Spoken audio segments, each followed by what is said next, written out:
ஆண்டவராகிய இயேசு கிறிஸ்துவின் நாமத்தினாலே உங்களை வாழ்த்துகிறேன். நாம் எதிர்கொள்ளும் எதிரிகள் என்ற தலைப்பின் கீழ் வரும் இரண்டாவது செய்தியாக இது இருக்கிறது. இதில் பில்லி சூனியத்தின் தன்மையை குறித்து நாம் பார்க்க இருக்கிறோம். முந்தின செய்தியில் சாத்தானுடைய ராஜ்யத்தின் உட்கட்டமைப்பை குறித்தும் அது செயல்படும் விதத்தை குறித்தும் நாம் பார்த்தோம். அவனுடைய ராஜ்யம் 2 வெவ்வேறு மட்டங்கள் அல்லது நிலைகளில் செயல்படுகிறது என்று நாம் பார்த்தோம். மேல் மட்டத்தில் அது 2ஆம் வானத்தில் செயல்படுகிறது. அது வானமண்டலத்தில் இருக்கிறது. அது தேவனுடைய பரலோகம் கிடையாது. அது நாம் பார்க்கிற இந்த வானமும் கிடையாது. இந்த 2ஆம் வானத்தில் தேவனுக்கு விரோதமாக முரட்டாட்டமும் கலகமும் செய்கிற சாத்தானுடைய தூதர்கள் இருக்கின்றனர். அவனுடைய ராஜ்யத்தின் கீழ்மட்டத்தில் தேவனிடத்திற்கும் மேசியாவும் இரட்சகருமாகிய இயேசுவினுடைய நீதியான அரசாங்கத்திற்கும் தங்களை ஒப்புக் கொடுக்காத மனிதர்கள் இருக்கின்றனர். சாத்தானுடைய ராஜ்யத்தில் இருப்பவர்களை எல்லாம் சுட்டி காண்பிக்கும்படி ஒரு வார்த்தையை நான் பயன்படுத்தினேன். அது முரட்டாட்டக்காரர்கள் என்ற வார்த்தையாகும். சாத்தானுடைய தூதர்களாக இருந்தாலும் அல்லது மனிதர்களாக இருந்தாலும் அவர்கள் எல்லாரும் தேவனுக்கு விரோதமான முரட்டாட்டத்தில் ஈடுபடுகின்றனர். பிறகு இவ்வுலகத்தின் மற்ற அஞ்ஞான மதங்களின் கடவுள்களை குறித்து நாம் பார்த்தோம். அவைகள் கிரேக்க அல்லது ரோம அல்லது வேறு எந்த தேசத்தின் கடவுள்களாயும் இருந்தாலும் அவைகள் எல்லாம் வெவ்வேறு வித்தியாசமான வழிகளில் சாத்தானுடைய ராஜ்யத்தின் தூதர்களை பெயரிட்டு அழைத்து வெளிப்படுத்துகின்றன. இந்த அஞ்ஞான மதங்களாலும் அஞ்ஞான சமுதாயத்தினாலும் வழிபடுகின்ற தெய்வங்கள் சாத்தானுடைய தூதர்களே அல்லாமல் வேறில்லை. இந்த சாத்தானுடைய தூதர்களோடு தொடர்பு கொள்ளும்படி நாடுகிற மனிதர்கள் பின்பற்றும் ஒரு பொதுவான வழிமுறை பில்லி சூனியமாகும். விழுந்து போன மனுக்குலத்தின் மதம்தான் இந்த பில்லி சூனியம் என்று கூட நீங்கள் சொல்லலாம். இதில் எண்ணிக்கையில் அடங்காத சடங்குகளும் வழிபாடுகளும் இருக்கின்றன. சாத்தானுடைய வெவ்வேறு ஆவிக்குரிய தூதர்களை தொடர்பு கொள்ளும்படி பல்வேறு வழிமுறைகள் பின்பற்றப்படுகின்றன. இதில் பல வித்தியாசமான சடங்குகளும் வழிபாடுகளும் சம்பந்தப்பட்டிருக்கின்றன. அவைகள் நம் புலன் உணர்ச்சிகளை தூண்டக்கூடியவர்களாய், நினைப்பதற்கே மகா கொடூரமானவர்களாய், நம்மை கரைப்படுத்தி அசுத்தப்படுத்தக்கூடியவர்களாய் இருக்கின்றன. காலம் காலமாக மனிதர்கள் இப்படிப்பட்ட காரியங்களை செய்வதன் மூலம் சாத்தானுக்கும் அவனுடைய ராஜ்யத்துக்கும் உரியவர்களாய், பிரியமானவர்களாய் தங்களையே மாற்றிக்கொண்டார்கள். இதை நினைத்து பார்ப்பதற்கு பயங்கரமாக இருக்கிறது. கிறிஸ்துவுக்கு பிரியமானவர்களே, அமெரிக்க இந்தியர்களை ஒரு எடுத்துக்காட்டாக வைத்து நான் கொஞ்சம் பேசினேன். அவர்கள் பெரும்பாலும் சாத்தானுடைய ஆதிக்கத்திலிருந்து இன்னும் விடுபடாத நிலையில் காணப்படுகிறார்கள். இது உங்களுக்கு அதிர்ச்சியாக இருக்கும். அவர்கள் செய்கிற முக்கியமான சடங்கு வழிபாடுகளை குறித்து நேஷனல் ஜியோகிராஃபி பத்திரிகையை நான் வாசித்துக் கொண்டிருந்தேன். சூரிய நடனம், அதாவது சன் டான்ஸ் என்று அவர்கள் அழைத்திருக்கிறார்கள். அதில் அவர்கள் பெரிய கொக்கிகளை தங்களுடைய தோளில் மாட்டிக்கொள்கிறார்கள். பிறகு அவர்கள் அந்த கொக்கியில் தொங்குகிறார்கள். அதனாலே அவர்களுடைய தோளின் பெரும் பகுதி கிழிக்கப்பட்டு பீத்தெடுக்கப்படுகிறது. அவர்கள் தங்களுடைய தெய்வத்தை வழிபடும்படி இதை செய்கிறார்கள். இந்த பூமி எங்கும் பார்த்தீர்கள் என்றால் இதே போல வெவ்வேறு வித்தியாசமான வழிபாட்டு முறைகள் எண்ணிக்கையில் அடங்காத விதத்தில் பின்பற்றப்படுகின்றன. நான் சொன்னபடி ஏதாவது ஒரு குறிப்பிட்ட சமுதாயத்தினிடம் செல்லுங்கள். இப்படிப்பட்ட பழங்காலத்திய அடையாளங்கள் இன்னும் அவர்களோடு ஒட்டி இருப்பதை நீங்கள் பார்ப்பீர்கள். ஒரு குறிப்பிட்ட நபரையும் நீங்கள் சந்திப்பீர்கள். ஒவ்வொரு மொழியிலும் அவருக்கு ஒரு வித்தியாசமான பெயர் இருக்கும். அவர்தான் மந்திரவாதி. அப்படிப்பட்ட சமுதாயங்களில் ரொம்பவும் வல்லமையான ஒரு நபர் இந்த மந்திரவாதி தான். இதை குறித்து ஒரு முக்கியமான எடுத்துக்காட்டு நமக்கு வேதாகமத்திலும் இருக்கிறது. பிலிப்பு சமாரியாவிற்கு சென்று அந்த பட்டணத்தில் சுவிசேஷத்தை பிரசங்கித்தான் என்று வசனம் சொல்கிறது. ஆனால் அங்கே ஒரு மனிதன் இருந்தான். அவன் அந்த முழு பட்டணத்தையும் தன் கட்டுப்பாட்டிற்குள் வைத்திருந்தான். அவனை எல்லோருமே மதித்தார்கள். அவனுக்கு எல்லோரும் செவி கொடுத்தார்கள். அவனுடைய பெயர் சீமோன். அவன் ஒரு மாய வித்தைக்காரன், பில்லி சூனியமும் மாந்திரிகமும் செய்கிறவன். அவன் செய்த மாய வித்தைகளை கண்டு அந்த பட்டணத்தார் பிரமித்தார்கள். அவனுக்கு பயந்தார்கள் என்று வசனம் சொல்கிறது. இது ஒரு விதத்தில் நாம் வேறெங்கும் பார்த்திராத வழக்கத்திற்கு மாறான ஒரு சூழ்நிலை கிடையாது. இது தொன்மையான பழங்கால மத வழிபாட்டு முறைகளை பின்பற்றும் ஒரு சமுதாயத்தை குறித்து தெளிவான ஒரு எடுத்துக்காட்டாக இருக்கிறது. ஆக முரட்டாட்டத்திற்கும் பில்லி சூனியம் மற்றும் மாந்திரிக வேலைகளில் ஈடுபடுவதற்கும் இடையே ஒரு நேரடி தொடர்பு இருக்கிறது. முரட்டாட்டம் என்று நான் சொல்லும் பொழுது தேவனுக்கு விரோதமாக முரட்டாட்டம் செய்கிற அந்த செயலை குறிக்கின்ற அர்த்தத்தை தான் நான் சொல்கின்றேன். 1 சாமுவேல் 15ஆம் அதிகாரம் 23ஆம் வசனத்தில் இது மிகவும் தெளிவாக வெளிக்கொண்டு வரப்பட்டிருக்கிறது. சவுல் தேவனுக்கு விரோதமாக முரட்டாட்டம் பண்ணுகிறவனாக மாறின பிறகு சாமுவேல் தீர்க்கதரிசி ராஜாவாகிய சவுலிடம் இந்த வார்த்தைகளை பேசுகிறான். சாமுவேல் தீர்க்கதரிசி மூலமாய் தேவன் அவனுக்கு கொடுத்த வேலையையும் பொறுப்பையும் நிறைவேற்றுவதற்கு அவன் கீழ்ப்படிய மறுத்தான். சவுல் நடந்து கொண்ட விதத்தை தேவன் எவ்வாறு பார்க்கிறார் என்று சாமுவேல் சவுலிடம் சொல்கிறார். அதை நான் வாசிக்கின்றேன். கர்த்தருடைய சத்தத்துக்கு கீழ்ப்படுகிறதை பார்க்கிலும் சர்வாங்க தகனங்களும் பலிகளும் கர்த்தருக்கு பிரியமாயிருக்குமோ? பலியை பார்க்கிலும் கீழ்ப்படுதலும் ஆட்டுக்கடாக்களில் நினத்தை பார்க்கிலும் செவி கொடுத்தலும் உத்தமம். இப்பொழுது சாமுவேல் பில்லி சூனியத்தை குறித்து ஒரு விளக்கத்தை கொடுக்கிறார். இரண்டகம் பண்ணுதல் பில்லிசூனிய பாவத்திற்கும், முரட்டாட்டம் பண்ணுதல் அவபக்திக்கும் விக்கிரக ஆராதனைக்கும் சரியாக இருக்கிறது. நீர் கர்த்தருடைய வார்த்தையை புறக்கணித்தபடினாலே அவர் உம்மை ராஜாவாக இராதபடிக்கு புறக்கணித்து தள்ளினார் என்று சொல்லியிருக்கிறார். சாமுவேல் இங்கு 2 ஒப்பீடுகளை செய்கிறார். இரண்டகம் பண்ணுதல் பில்லிசூனியத்தின் ஒரு இரட்டை குழந்தையாக இருக்கிறது. முரட்டாட்டம் செய்தல் விக்கிரக ஆராதனையின் ஒரு இரட்டை குழந்தையாக இருக்கிறது. விக்கிரக ஆராதனை குறித்து நான் இங்கு அதிகமாக பேசப் போவதில்லை. ஆனால் ஒன்றை நான் குறிப்பிட்டு சொல்ல விரும்புகிறேன். கடின இருதயத்தோடு தேவனுக்கு விரோதமாக முரட்டாட்டம் செய்கிறவன் ஒரு விக்கிரக ஆராதனைக்காரனாக இருக்கிறான். அவ்வாறு முரட்டாட்டம் செய்கிறவன் தன்னுடைய சொந்த கருத்துக்களையே விக்கிரகங்களாக செய்து அவைகளை வழிபடுகிறான். பாருங்கள், இன்றைக்கு சபையில் நம்முடைய மனப்பான்மை எப்படி இருக்கிறது என்பதை நாம் எண்ணி பார்க்க வேண்டும். இது நமக்கு அதிர்ச்சியை கொடுக்கிறது. குடிக்கிறவர்களை, வெளியரங்கமாய் ஒழுக்கக்கேடாய் நடக்கிறவர்களை பெரும்பாலும் நாம் ஏற்றுக்கொள்ள மாட்டோம். ஆனால் சபையில் கடின இருதயமுடையவர்களையும் முரட்டாட்டம் செய்கிறவர்களையும் நிறைய எண்ணிக்கையில் இருக்கிறார்கள். தேவனுடைய பார்வையில் அவர்களும் விக்கிரக ஆராதனைக்காரராக தான் இருக்கிறார்கள். இப்படிப்பட்ட சபைகளில் ஒருவர் மரத்தினால் செய்யப்பட்ட ஒரு விக்கிரகத்தை எடுத்து வந்து சபையார் முன்னிலையில் அதை தாழ பணிந்து வணங்கினார் என்றால் அவரை நாம் ஏற்றுக்கொள்ள மாட்டோம். நாங்கள் இதை பொறுத்து கொள்ள மாட்டோம் என்று நாம் சொல்வோம். ஆனால் தேவனுடைய காரியங்களில் கடின இருதயமும் முரட்டு பிடிவாதமும் உடைய நபர்கள் நிறைய பேரை நாம் ஏற்றுக்கொள்கிறோம். அவர்கள் அப்படியே வாழும்படி நாம் விட்டும் விடுகிறோம். அதை நாம் கண்டு கொள்வதில்லை. இது எனக்கு ஒரு விரோதமான பயத்தை கொடுக்கிறது. இப்பொழுது நாம் இன்னொரு ஒப்பீட்டிற்கு செல்வோம். ரெண்டகம் பண்ணுதல் பில்லிசூனிய பாவமாக இருக்கிறது. இதை புரிந்து கொள்ள வேண்டியது மிக மிக முக்கியம். பில்லிசூனியத்தின் வேர் முரட்டாட்டம் பண்ணுதலாக இருக்கிறது. எங்கெல்லாம் நீங்கள் முரட்டாட்டத்தை பார்க்கிறீர்களோ அங்கே நீங்கள் பில்லிசூனியத்தின் கிரியைகளை எதிர்பார்க்கலாம். இதை நான் விடுதலையின் ஊழியங்கள் மூலமாக கற்றுக்கொண்டிருக்கிறேன். ஒரு எடுத்துக்காட்டிற்கு பில்லிசூனியத்தின் ஆவியிலிருந்து ஒரு நபருக்கு விடுதலை வேண்டும் என்றால் முரட்டாட்ட குணத்திலிருந்தும் அவருக்கு விடுதலை வேண்டியது அவசியமாயிருக்கிறது. இதன் மறுபக்கத்தில் பார்க்கும் பொழுது ஒரு நபரிடம் முரட்டாட்டத்தின் ஆவியை நீங்கள் பார்க்கிறீர்கள் என்றால் அவருக்குள் பில்லிசூனியத்தின் ஆவியும் இருக்கிறதா என்பதை நீங்கள் பரிசோதித்து பார்ப்பது நல்லது. அவைகள் இரண்டும் நெருக்கமாகத்தான் இருக்கும்.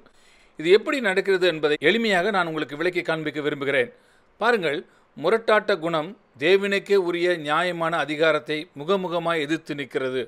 ராஜாவாகிய சவுல் தேவனுடைய வார்த்தையின் அதிகாரத்தை நிராகரித்ததைப் போலதான் இதுவும் இருக்கிறது. ஆனால் ஒரு அதிகாரத்தின் கீழ் இல்லாமல் நீங்கள் நீண்ட நாள் நல்லபடியாக வாழ முடியாது. ஆகையால் ஒரு நியாயமான அதிகாரத்தின் கீழ் நீங்கள் இல்லை என்றால் அங்கே நியாயக்கேடான அநியாயமான அதிகாரம் அந்த இடத்தை எடுத்துக்கொள்ளப் போகிறது என்று தான் அர்த்தம். அப்படிப்பட்ட நியாயக்கேடான அதிகாரத்திற்குள் நீங்கள் இருக்கும் பொழுது அங்கே நியாயக்கேடான அநீதியான வல்லமை கிரியை செய்வதை நீங்கள் பார்ப்பீர்கள். முரட்டாட்டத்தின் பக்கமாய் இந்த அநீதியான வல்லமை இழுக்கின்றது. இது பில்லிசூனியத்தின் வல்லமையாகவும் கிரியை செய்கிறது. ஆகையால் நியாயக்கேடான அதிகாரம் ஒரு இடத்தில் கிரியை செய்வதை நீங்கள் பார்க்கிறீர்கள் என்றால் அங்கே பில்லிசூனியத்தின் கிரியையை எதிர்கொண்டு யுத்தம் செய்வதற்கு நீங்கள் ஆயத்தமாவது நல்லது. கிறிஸ்துவுக்கு பிரியமானவர்களே, 1960ஆம் ஆண்டுகளில் அமெரிக்க ஐக்கிய நாடுகளில் காணப்பட்ட சூழ்நிலையை ஒரு எடுத்துக்காட்டாக நான் அங்கே சொல்ல விரும்புகிறேன். இது மிகவும் தெளிவான ஒரு எடுத்துக்காட்டாக இருக்கிறது. அப்பொழுது அங்கு வாழ்ந்த தலைமுறை முரட்டாட்டம் செய்கிற ஒன்றாக இருந்தது. அவர்கள் தங்களுக்கு மேல் நியமிக்கப்பட்ட எல்லா வகையான அதிகாரங்களுக்கும் தங்களுடைய முதுகை காண்பித்தார்கள். பெற்றோர், சபை, அரசாங்கம் என எல்லா வகையான அதிகாரங்களையும் அவர்கள் எதிர்த்து நின்றார்கள். அவர்கள் முரட்டாட்டம் நிறைந்த ஒரு தலைமுறையாகவே மாறிவிட்டார்கள். அவர்களில் பலரை நான் கத்தெடுத்து நடத்தியிருக்கிறேன். இன்றைக்கு அவர்கள் என்னுடைய நண்பர்களாக இருக்கின்றனர். ஆனால் ஒருவர் கூட இதற்கு விதிவிலக்கல்ல. அதிகாரங்களுக்கு கீழ்ப்படாமல் முரட்டாட்டத்தில் வாழ்ந்த அவர்கள் எல்லாரும் மாந்திரிக கிரியைகளில் ஈடுபட்டனர். சாத்தானுடைய ராஜ்யத்திற்கு தங்களை ஒப்புக் கொடுத்தனர். பில்லிசூனியத்திலும் ஈடுபட்டனர்.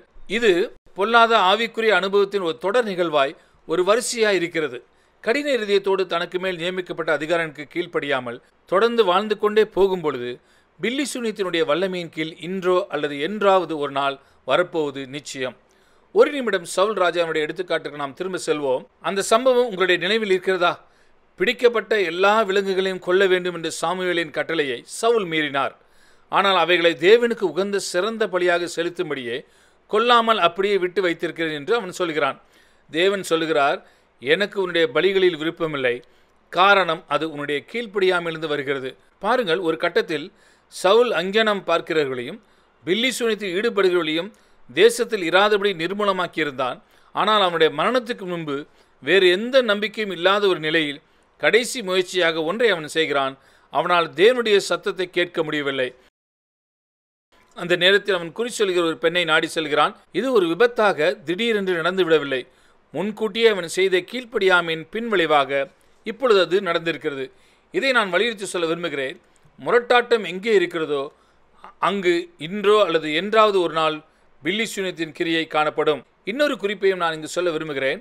சாத்தானுடைய இயற்கைக்கு அப்பாற்பட்ட பில்லி சூனிய மாந்திரிக கிரியைகளை நீங்கள் எதிர்கொண்டு அவைகளை மேற்கொள்ள வேண்டும் என்ற முயற்சியை எடுக்கும் பொழுது நீங்கள் பில்லி சூனிய கிரியைகளை மட்டுமே எதிர்கொண்டிருக்கிறீர்கள் என்றால் நீங்கள் இன்னும் அதன் வேர் பிரச்சனையை எதிர்கொள்ளவில்லை என்றுதான் அர்த்தம். காரணம், முரட்டாட்டம் தான் அங்கே வேர் பிரச்சனையாக இருக்கிறது. பில்லி சூனியம் எவ்வளவு மோசமானது என்பதை குறித்து ஒரு சிறிய படத்தை இப்பொழுது நான் உங்களுக்கு கொடுக்கிறேன். தேவனே என்னிடத்தில் இந்த படத்தை கொடுத்தார். நான் இதை பெற்றுக்கொண்ட பொழுது இதை குறித்த ஒரு முதுநிலை பட்டப்படிப்பில் சேர்ந்ததாகத்தான் நான் இதை அழைக்கிறேன். நான் இதற்கு விண்ணப்பிக்கவில்லை, ஆனால் நான் இதில் சேர்க்கப்பட்டேன். ரூத்தும் நானும் இதில் சேர்க்கப்பட்டோம். இது எவ்வாறு நிகழ்ந்தது என்று நான் உங்களிடம் சுருக்கமாக சொல்கிறேன். 1979 வருடம் அமெரிக்க ஐக்கிய நாடுகளின் மத்தியில் நடந்த ஒரு மாபெரும் கூடுகையில் நாங்கள் கலந்து கொண்டோம். எங்களுக்கு திருமணமாகி 1 வருடத்திற்குள் இது நடந்தது. இது திருமணமாகாதவர்களுக்காக நடத்தப்பட்ட ஒரு கூடுகையாகும். இந்த கூடுகையின் கருப்பொருள் திருமண உறவுகளை குறித்ததாய் இருந்தது. ஆனால் இந்த கூடுகையின் நடுவில் ஒரு வாலிபன் எழுந்து நின்றான். நான் அவனை வேறு எங்கும் முன் ஒருபோதும் சந்தித்ததில்லை. அவன் யார் என்பதும் எனக்கு தெரியாது. ஆனால் அவன் மிகவும் வல்லமையான ஒரு தீர்க்கதரிசனத்தை சொன்னான். நல்ல வேளையாக அது ஒளிநாடாவில் பதிவு செய்யப்பட்டிருக்கிறது. அதனுடைய எழுத்து வடிவம் கூட என்னிடம் இருக்கிறது. இந்த தீர்க்கதரிசனத்தில் தேவன் ஒன்றை எனக்கு தெளிவாக வெளிப்படுத்தினார். அந்த நேரம் வரை பில்லி சூனியத்துக்கு எதிராக தேவன் செய்ததெல்லாம் ஆரம்ப கட்ட சிறிய யுத்தம்தான். ஆனால் 1979 வருடத்திலிருந்து பில்லி சூனியத்தின் மீது ஒரு தீவிரமான யுத்தத்தை செய்ய போவதாக அவர் அறிவித்தார். அதற்கான காரணத்தை அவர் இவ்வாறாக சொன்னார். என்னுடைய இறுதிக்கால யுத்தத்தில் ஈடுபடும்படி எனக்கு தேவைப்படுவர்களில் லட்சக்கணக்கானோர் பில்லி சூனியத்தினால் கட்டப்பட்டிருக்கிறார்கள். அதற்கு பிறகு அவர் சில விஷயங்களை சொன்னார். அந்த நேரத்தில் எங்களால் அதை புரிந்து கொள்ள முடியவில்லை. தொடர்ந்து தேவன் சொன்னார், நீங்கள் இந்த யுத்தத்தில் என்னோடு இணைவீர்கள் என்றால் அதில் இணையும்படி அவர் எங்களை அழைக்கிறார் என்பதை நாங்கள் புரிந்து கொண்டோம். நாங்கள் அதில் இணைந்தோம். தலைமுறையாக சாபங்களுக்கு கீழ் வாழ்கின்ற பலரை நீங்கள் சந்திப்பீர்கள். ஆனாலும் நீங்கள் பயப்பட வேண்டாம், உங்களால் அவர்களை அதிலிருந்து விடுதலை செய்ய முடியும். அந்த நேரத்தில் அது ரூத்திற்கும் எனக்கும் கிடைத்த தீர்க்கதரிசன வார்த்தைகளாக மட்டுமே இருந்தது. ஆனால் அதை தொடர்ந்து வந்த 10 வருட காலகட்டத்தில் தலைமுறையாக ஒட்டுமொத்தமாக குடும்பமாய் சாபங்களுக்கு கீழ் வாழ்ந்தவர்களை ஆயிரக்கணக்கில் நாங்கள் சந்தித்திருக்கிறோம். தேவன் தந்த கிருபையினால் எங்களால் அவர்களை அதிலிருந்து விடுதலை செய்ய முடிந்தது. அந்த தீர்க்க தரிசனம் தேவனிடமிருந்து தான் வந்தது என்பதை இது எனக்கு உறுதிப்படுத்தினது. காரணம், முன்கூட்டியே அதில் சொல்லப்பட்ட காரியங்களை குறித்து அப்பொழுது எங்களுக்கு ஒன்றுமே தெரியாது. என்றாலும் ஒரு குறிப்பிட்ட காலகட்டத்தில் அது அப்படியே நிறைவேறினது. பிரியமானவர்களே, ஆக இப்படித்தான் நான் பில்லி சூனியத்தை குறித்து கொஞ்சம் அறிந்து கொண்டேன். உண்மையில் முன்பே நான் பில்லி சூனியத்தின் கிரியைகளை கொஞ்சம் எதிர்கொண்டிருக்கிறேன். ஒரு குறிப்பிட்ட காலகட்டத்தில் நான் விடுதலையின் ஊழியத்தை ஆரம்பித்து வைத்தேன் என்பதை என்னால் சொல்ல முடியும் என்று நான் நினைக்கின்றேன். அந்த நேரத்தில் என்னை குறித்து பலரும் பலவாறு விவாதித்தார்கள். சிலர் என்னை நேசித்தார்கள், சிலர் என்னை வெறுத்தார்கள். ஆனால் வெகு சிலரே அதை குறித்தெல்லாம் கவலைப்படாதவர்களாக இருந்தனர். பில்லி சூனியத்தின் ஆவியுடைய நிறைய பேரை நான் சந்தித்திருக்கிறேன். அவர்கள் அதிலிருந்து விடுதலையாக வேண்டியது மிகவும் அவசியமாயிருந்தது. அந்த நேரத்தில் நான் ரொம்பவும் தீவிரமான பெந்தேகோஸ்தே விசுவாசியாக இருந்தேன். இப்பொழுதும் நான் பெந்தேகோஸ்தே விசுவாசித்தான், ஆனால் அந்த அளவிற்கு தீவிரமானவனாக இல்லை. அன்றைக்கு பொல்லாத ஆவிகளின் பிடியிலிருந்து யாருக்கு விடுதலை தேவைப்பட்டதென்றால் ஒரு போதகரின் மகளுக்கும் மூப்பர் ஒருவரின் மனைவிக்கும், சபையில் தனியாக அழகாக பாடக்கூடிய ஒருவருக்கும் தான் அது.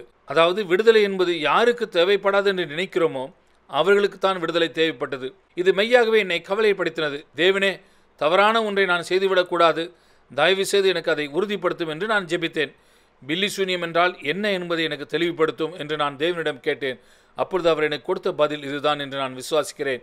பில்லி சூனியம் என்பது பரிசுத்த ஆவியானவர் அல்லாமல் வேறு ஒரு ஆவியை பயன்படுத்தி மற்றவர்களை தன்னுடைய கட்டுப்பாட்டிற்குள் வைத்துக்கொண்டு தான் விரும்புகிறதே அவர்களை செய்ய வைக்கும்படி ஒருவர் எடுக்கும் முயற்சியாகும். இதன் இன்னொரு பக்கத்தையும் தேவன் எடுத்து காண்பித்தார்.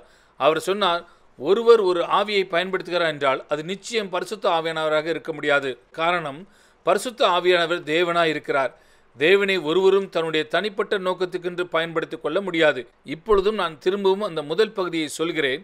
பில்லி சூனியம் என்பது பரிசுத்த ஆவியானவர் அல்லாமல் வேறு ஒரு ஆவியை பயன்படுத்தி மற்றவர்களை தன்னுடைய கட்டுப்பாட்டிற்குள் வைத்துக்கொண்டு தான் விரும்புகிறதை அவர்களை செய்ய வைக்கும்படி ஒருவர் எடுத்துக்கொள்ளும் முயற்சியாகும். சபை ஏன் பில்லி சூனியத்தினால் முழுவதும் நிறைந்திருக்கிறது என்பதை அப்பொழுது என்னால் பார்க்க முடிந்தது. காரணம், சபையில் இருப்பவர்களில் பெரும்பாலானோர் தாங்கள் என்ன விரும்புகிறார்களோ அதையே மற்றவர்கள் செய்ய வேண்டும் என்று எதிர்பார்க்கிறார்கள். மற்றவர்களை அதை செய்ய வைக்கும்படி அவர்கள் எந்த வழிமுறையும் பயன்படுத்துகிறார்கள். அவர்களில் பலருக்கு தாங்கள் என்ன செய்கிறோம் என்பதே தெரியவில்லை. பில்லி சூனியத்தை குறித்த 3 விஷயங்களை இப்பொழுது நான் உங்களிடம் பகிர்ந்து கொள்கிறேன். முதலில் மாம்சத்தின் ஒரு கிரியாக வெளிப்படும் பில்லி சூனியம். இதை பலர் அடையாளம் காண்பதில்லை, புரிந்து கொள்வதும் இல்லை. இரண்டாவதாக ஒரு பொல்லாத ஆவியின் கிரியையாக வெளிப்படும் பில்லி சூனியம். மூன்றாவதாக சபைக்குள் கிரியை செய்யும் பில்லி சூனியம். நாம் இதை புரிந்து கொள்வோம். முதலில் மாம்சத்தின் கிரியாக வெளிப்படும் பில்லி சூனியத்தை குறித்து பார்ப்போம். கலாத்தியர் 5ஆம் அதிகாரம் 19, 20 வசனங்களில் மாம்சத்தின் கிரியைகள் ஒரு பட்டியலாக எழுதப்பட்டிருக்கிறது. அந்த வசனத்துக்கு நாம் வேதாகமத்தை திருப்புவோம். வேதாகமத்தின் வெவ்வேறு மொழிபெயர்ப்புகளில் வெவ்வேறு வித்தியாசமான வார்த்தைகள் பயன்படுத்தப்பட்டிருக்கின்றன என்பதை நான் இங்கு சொல்லிக்கொள்ள விரும்புகிறேன். சில மொழிபெயர்ப்புகள் பில்லி சூனியம், அதாவது விச்கிராஃப்ட் என்று சொல்கின்றன. சில மாந்திரிகம், சோசரி என்று சொல்கின்றன. இப்படி வெவ்வேறு வார்த்தைகள் பயன்படுத்தப்பட்டிருக்கின்றன. பில்லி சூனியத்தின் 3 கிளைகளாகிய பில்லி சூனியம், குறிச்சொல்லுதல், மாந்திரிகம் என்பவைகளை தெளிவாக வேறு பிரிக்கின்ற ஒரு விளக்கத்தை இப்பொழுது நான் கொடுக்கப் போகிறேன். ஆனால் இந்த வேத பகுதியில் சில மொழிபெயர்ப்புகள் பில்லி சூனியம் என்று சொல்கின்றன, வேறு சில மாந்திரிகம் என்று சொல்கின்றன என்று நான் சொன்னேன். இவைகள் ஒரே வல்லமையின் வெவ்வேறு பெயர்கள் என்பதை புரிந்து கொள்ளுங்கள். பவுல் கலாத்தியர் 5ஆம் அதிகாரம் 19 வசனத்தில் என்ன சொல்கிறார் என்பதை நாம் கவனிப்போம். மாம்சத்தின் கிரியைகள் வெளியரங்கமாக இருக்கின்றன. அவையாவன விபச்சாரம், வேசித்தனம், அசுத்தம், காம விகாரம், விக்கிரக ஆராதனை, பில்லி சூனியம். இன்னொரு மொழிபெயர்ப்பில் மாந்திரிகம் என்று சொல்லப்பட்டிருக்கிறது. ஆனால் பழைய கிங் ஜேம்ஸ் மொழிபெயர்ப்பில் பில்லி சூனியம் என்று தான் சொல்லப்பட்டிருக்கிறது. ஆக மாம்சத்தின் கிரியைகளாக சொல்லப்பட்டிருக்கிற இந்த பட்டியலின் நடுவில் விக்கிரக ஆராதனையும் பில்லி சூனியமும் குறிப்பிடப்பட்டிருக்கிறது. அதாவது இவை விழுந்து போன மனுஷனுடைய சுபாவத்தின் வெளிப்பாடாக இருக்கின்றன. அப்படிதான் விழுந்து போன மனுஷனுடைய சுபாவமாகிய மாம்சம் செயல்படுகிறது என்று நான் சொல்கிறேன். நாம் நம்முடைய விழுந்து போன சுபாவத்தினால் மற்றவர்களை நம்முடைய கட்டுப்பாட்டிற்குள் வைத்துக் கொள்ளவே விரும்புகிறோம். நாம் என்ன விரும்புகிறோமோ அதை மற்றவர்கள் செய்ய வைக்கும்படி நாம் தீவிரப்படுகிறோம். அதை நடத்தி முடிக்கும்படி நாம் எந்த ஒரு நியாயக்கேடான அநியாய வழிமுறைகளையும் நாம் பின்பற்றுகிறோம். 3 திறவுகோள் வார்த்தைகள் இப்படிப்பட்ட செயலோடு சம்பந்தப்பட்டிருக்கின்றன என்று நான் சொல்கிறேன். நீங்கள் இதை கவனமாக கவனிக்க வேண்டும் என்று நான் சொல்கிறேன். காரணம், இந்த செயல்களை நீங்கள் எதிர்கொள்ளும் பொழுதெல்லாம் நீங்கள் பில்லி சூனியத்தின் கிரியைகளை எதிர்கொள்கிறீர்கள் என்று தான் அர்த்தம். இதுவரை நீங்கள் இதை இன்னும் புரிந்து கொள்ளாமல் உணராமல் இருக்கலாம். கட்டுப்படுத்துதல், அச்சுறுத்துதல் மற்றும் ஆதிக்கம் செலுத்துதல் என்பவைகளாகும். இந்த 3 திறவுகோள் வார்த்தைகளாகும். இதன் இறுதி நோக்கம் ஆதிக்கம் செலுத்தி ஜனங்களை கட்டுப்படுத்தி நீங்கள் என்ன விரும்புகிறீர்களோ அதை அவர்கள் செய்ய வைப்பதாகும். இங்கே 2 மாற்று வழிகள் இருக்கின்றன. ஒன்று கட்டுப்படுத்துவதாகும், இன்னொன்று ஆதிக்கம் செலுத்துவதாகும். அது ஒரு நபர் எந்த வழிமுறையை பின்பற்றுகிறாரோ அதன் சூழ்நிலையையும் அந்த நோக்கத்தையும் பொறுத்திருக்கிறது. ஆனால் அவர்கள் கட்டுப்படுத்தும் வழிமுறையை பின்பற்றினாலும் அல்லது அச்சுறுத்துகின்ற வழிமுறையை பின்பற்றினாலும் அதன் இறுதி நோக்கம் மற்றவர்களை தங்களுடைய கட்டுப்பாட்டிற்குள் வைத்துக் கொள்வதே ஆகும். இது மற்றவர்கள் மீது ஆதிக்கம் செலுத்துவதையே குறிக்கிறது. இப்பொழுது இயற்கையாய் பார்க்கும் பொழுது நாம் இன்னும் இயற்கைக்கு அப்பாற்பட்ட விஷயங்கள் எதையும் குறித்தும் பேசவில்லை. பில்லி சூனியம் என்பது மாம்சத்தின் ஒரு கிரியையாய் இந்த சமுதாயத்தின் ஒவ்வொரு பகுதியிலும் கிரியை செய்கிறது. உங்களில் சிலர் இங்கிருந்து வெளியே செல்வீர்கள். அப்பொழுது காரியங்களை வித்தியாசமான ஒரு வெளிச்சத்தில் நீங்கள் பார்ப்பீர்கள். நீங்கள் செய்ய போகிற முதல் காரியம் இதுவாக இருக்கும் என்று நான் நம்புகிறேன். உங்களுடைய கணவரோ அல்லது உங்களுடைய மனைவியோ அல்லது உங்களுடைய பாட்டியோ அல்லது உங்களுடைய மாமியாரோ அல்லது வேறு யாராவது உங்களை பார்த்து எதையாவது சுட்டி காண்பதற்கு முன் நீங்கள் உங்களையே கண்ணாடியில் பார்த்து பரிசோதித்து பார்த்து கொள்வீர்கள். சரியா? ஒரு சில எடுத்துக்காட்டுகளை நான் உங்களுக்கு கொடுக்கிறேன். ஒரு எடுத்துக்காட்டுக்கு குடும்ப வாழ்க்கையை எடுத்துக்கொள்வோம். ஜனங்கள் இதை விரும்புகிறார்களோ இல்லையோ, தேவன் குடும்பத்தில் ஒரு குறிப்பிட்ட ஒழுங்கை நியமித்திருக்கிறார் என்பதை மட்டும் நாம் புரிந்து கொள்ள வேண்டும். புருஷன் மனைவிக்கு தலையாயிருக்கிறான். ஜனங்கள் இந்த ஒழுங்கை தங்களுடைய சௌகரியத்துக்கு ஏற்றவாறு மாற்றியிருக்கலாம். ஆனால் தேவன் இந்த ஒழுங்கை மாற்றினதே இல்லை. அடுத்ததாக, ஒரு குடும்பத்தில் பிறக்கும் பிள்ளைகள் தேவனுடைய ஒழுங்கின்படி தங்களுடைய பெற்றோரின் அதிகாரத்துக்கு கீழ்ப்பட்டிருக்கிறார்கள். இப்பொழுது பில்லி சூனியம் தேவன் நியமித்த இந்த ஒழுங்கை ஒதுக்கி வைக்கும்படி கட்டுப்படுத்துதலையோ அல்லது அச்சுறுத்தலையோ பயன்படுத்துகிறது. நாம் முதலில் சிறு பிள்ளைகளை எடுத்துக்கொள்வோம். பெரியவர்களை தங்களுடைய விருப்பம் போல கட்டுப்படுத்துவதில் அவர்கள் தலை சிறந்தவர்கள். உங்களுக்கு வயதாகி இருக்க வேண்டும் என்று அவசியமில்லை. 5 வயது நிரம்பிய ஒரு சிறு பிள்ளை மற்றவர்களை தன் இஷ்டம் போல அவ்வளவு நேர்த்தியாய் கட்டுப்படுத்தும். அன்று வீட்டிற்கு விருந்தாளிகள் வந்திருப்பார்கள். அவர்களுக்கு காப்பி அல்லது டீ கொடுக்க வேண்டும். அவர்களுக்கு சாப்பிடுவதற்கு பிஸ்கட் அல்லது முறுக்கு என எதையாவது கொடுக்க வேண்டும். ஆனால் விருந்தாளிகள் அங்கு வந்திருக்கும் பொழுது கேட்டால் இல்லை என்று அம்மா சொல்ல மாட்டார் என்பதும் அந்த குழந்தைக்கு தெரியும். ஆகையால் விருந்தாளிகள் அங்கே இருக்கும் பொழுது அந்த சிறு பிள்ளை அங்கே வந்து அவர்கள் முன்னிலையில், மம்மி, நான் ஒரு பிஸ்கட் எடுத்துக்கொள்ளட்டுமா என்று தன் அம்மாவிடம் கேட்கும். அப்பொழுது அந்த அம்மா என்ன செய்வார் என்று நீங்கள் நினைக்கிறீர்கள்? நிச்சயம் அவர் கொடுத்து விடுவார். இங்கே அவர் தன் பிள்ளையினால் கட்டுப்படுத்தப்படுகிறார். பல வருடங்களுக்கு முன்பு நானும் என் மனைவி ஒரு பெந்தகோஸ்தே குடும்பத்தாருடைய வீட்டிற்கு அடுத்த வீட்டில் வசித்து வந்தோம். அப்பா, அம்மா, அவருடைய மகளுக்கு 3 வயது இருக்கும். அப்பொழுதெல்லாம் ஜனங்கள் சனிக்கிழமை இரவுகளில் ஷாப்பிங் செல்வார்கள். அவர்கள் நன்றாக உடை அணிந்து ஷாப்பிங் செல்ல ஆயத்தமாகும்போது அவர்களுடைய 3 வயது மகள் ஒரு குட்டி தேவதை போல இருப்பாள். அவளும் அவர்களோடு சந்தோஷமாய் செல்வாள். ஆனால் ஞாயிற்றுக்கிழமை காலையில் அவளை ஞாயிறு பள்ளிக்காக சபைக்கு அழைத்து செல்ல முற்படும்போது இந்த குட்டி குழந்தை படுத்துக்கொண்டு கால்களை காற்றில் உதைத்து பயங்கரமாய் அடம் பண்ணுவாள். அவர்கள் அவளை எங்கு கூட்டி செல்ல வேண்டும் என்று விரும்பினார்களோ அங்கே சென்று விடாதபடி தன்னால் இயன்ற அளவில் அடம்பிடிப்பாள். இந்த குட்டி குழந்தை எது நல்லது எது கெட்டது என எல்லாவற்றையும் அறிந்து கொண்டவளாய் இப்படி நடந்து கொள்ளவில்லை. ஆனால் அவளுக்கு பின்னால் இருந்து அவளை ஒரு சக்தி இயக்கி கொண்டிருக்கிறது. அது அவருடைய பெற்றோருடன் வெளியே ஷாப்பிங் செல்லும் பொழுது எதிர்ப்பையும் தெரிவிப்பதில்லை. ஆனால் அதே நேரத்தில் தேவனுடைய வார்த்தைகளை கேட்கும்படி அவர்கள் சபைக்கு சென்றார்கள் என்றால் அது அதை வலிமையாக எதிர்க்கிறது. ஆகையால் நீங்கள் இதை சரி செய்ய ஆரம்பிக்க வேண்டும். என்னுடைய சக பிரசங்கியார் இவ்வாறு சொன்னார். பிறந்து 6 வாரங்களே ஆன ஒரு குட்டி குழந்தை தன்னுடைய படுக்கையை ஈரம் செய்து விடுகிறது. இப்பொழுது அதனுடைய உடையை மாற்றியாக வேண்டும். ஆகையால் அது அழுகிறது. அம்மா வருகிறார், தன் குழந்தையை தூக்கி அதன் உடையை மாற்றுகிறார், அதை தழுவிக்கொள்கிறார்.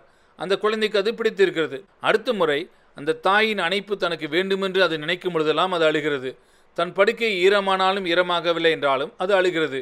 இது என்ன என்று உங்களால் பார்க்க முடிகிறதா? அது தன் தாயை தன் விருப்பம் போல கட்டுப்படுத்துகிறது. பாருங்கள், இது விழுந்து போன மனுஷனுடைய இயல்பாக ஒரு சுபாவமாக இருக்கிறது. இது குழந்தைகளோடு நின்று விடுவதில்லை. இதே குணம் தாய்மார்களிடத்திலும் தகப்பன்மார்களிடத்திலும் காணப்படுகிறது. பெண்களும் மற்றவர்களை தங்களுடைய கட்டுப்பாட்டிற்குள் வைத்திருக்க முற்படுகிறார்கள். ஒரு தகப்பன் அச்சுறுத்துவதன் மூலம் அதை செய்கிறார். ஆக எல்லாருக்குமே ஒரே இலக்குத்தான் இருக்கிறது, அது மற்றவர்களை கட்டுப்படுத்துவதாகும். மனைவிக்கு தான் நினைத்தது நடக்கவில்லை என்றால் உடனே அவர் கண்ணீர் விட்டு தன் காரியத்தை சாதிக்க நினைக்கிறார். உணவை தீய வைத்து விடுகிறார். தன் கணவரின் நிலையை பரிதாபமாக்கி விடுகிறார். அப்பொழுது முடிவில் என்ன நடக்கும் என்று நினைக்கிறீர்கள்? கணவர் விட்டு கொடுத்து விடுவார். அது கணவராக இருக்குமென்றால் அது பல வித்தியாசமான வழிகளில் நிகழ்வதற்கு வாய்ப்பு இருக்கிறது. ஆனால் கணவர் நடந்து கொள்ளும் விதம் முரட்டுத்தனமாக இருக்கலாம். அவர் ஒரு வலிமையான நபராக இருக்கலாம். எளிதில் கோபப்படக்கூடிய ஒரு நபராகவும் அவர் இருக்கலாம். அவர் நினைத்தது நடக்கவில்லை என்றால் அவர் கத்துவார், அடிப்பார், பயமுறுத்துவார். குடும்பத்தார் எல்லோருமே அவருக்கு பயந்து நடுங்கி கொண்டிருப்பார்கள். அவர்கள் தவிர்க்க விரும்பும் ஒரே விஷயம் அப்பாவுடைய கோபத்தை இன்னும் அதிகமாக்கிவிடக்கூடாதே என்பதுதான். அப்பா அங்கு என்ன செய்கிறார்? அவர் அவர்களை அச்சுறுத்தி கொண்டிருக்கிறார். அவருடைய இலக்கு என்ன? எல்லோரையும் தன் வழிக்கு கொண்டு வருவதுதான். பாருங்கள், கணவன் மனைவிக்கு இடையே வித்தியாசங்கள் இருக்கலாம். அதில் எந்த பிரச்சனையும் இல்லை.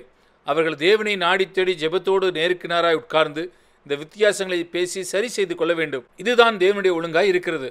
ஆனால் தன் கருத்தை இன்னொருவர் மீது திணித்து அவரை கட்டாயப்படுத்தி நடத்த முற்படும் பொழுது அது ஒருபோதும் பிரச்சனைகளை உண்மையாக எதிர்கொள்ளாது, தீர்த்து வைக்காது. அது எப்பொழுதுமே சுற்றி வளைத்து பின்னால் சென்று மறைந்து கொள்கிறது. உண்மையான பிரச்சனைகள் ஒருபோதும் வெளிச்சத்திற்கு கொண்டு வரப்படுவதில்லை. இங்கு திருமணமான லட்சக்கணக்கான தம்பதியர்கள் தங்களுக்கிடையே இருக்கும் வித்தியாசங்களை ஒருபோதும் வெளிச்சத்திற்கு கொண்டு வருவதில்லை. மாறாக ஒவ்வொருவரும் சுற்றி இன்னொருவருக்கு பின்னால் சென்று தாங்கள் விரும்புவதை நிறைவேற்றிக் கொள்ளும்படி முற்படுகிறார்கள்.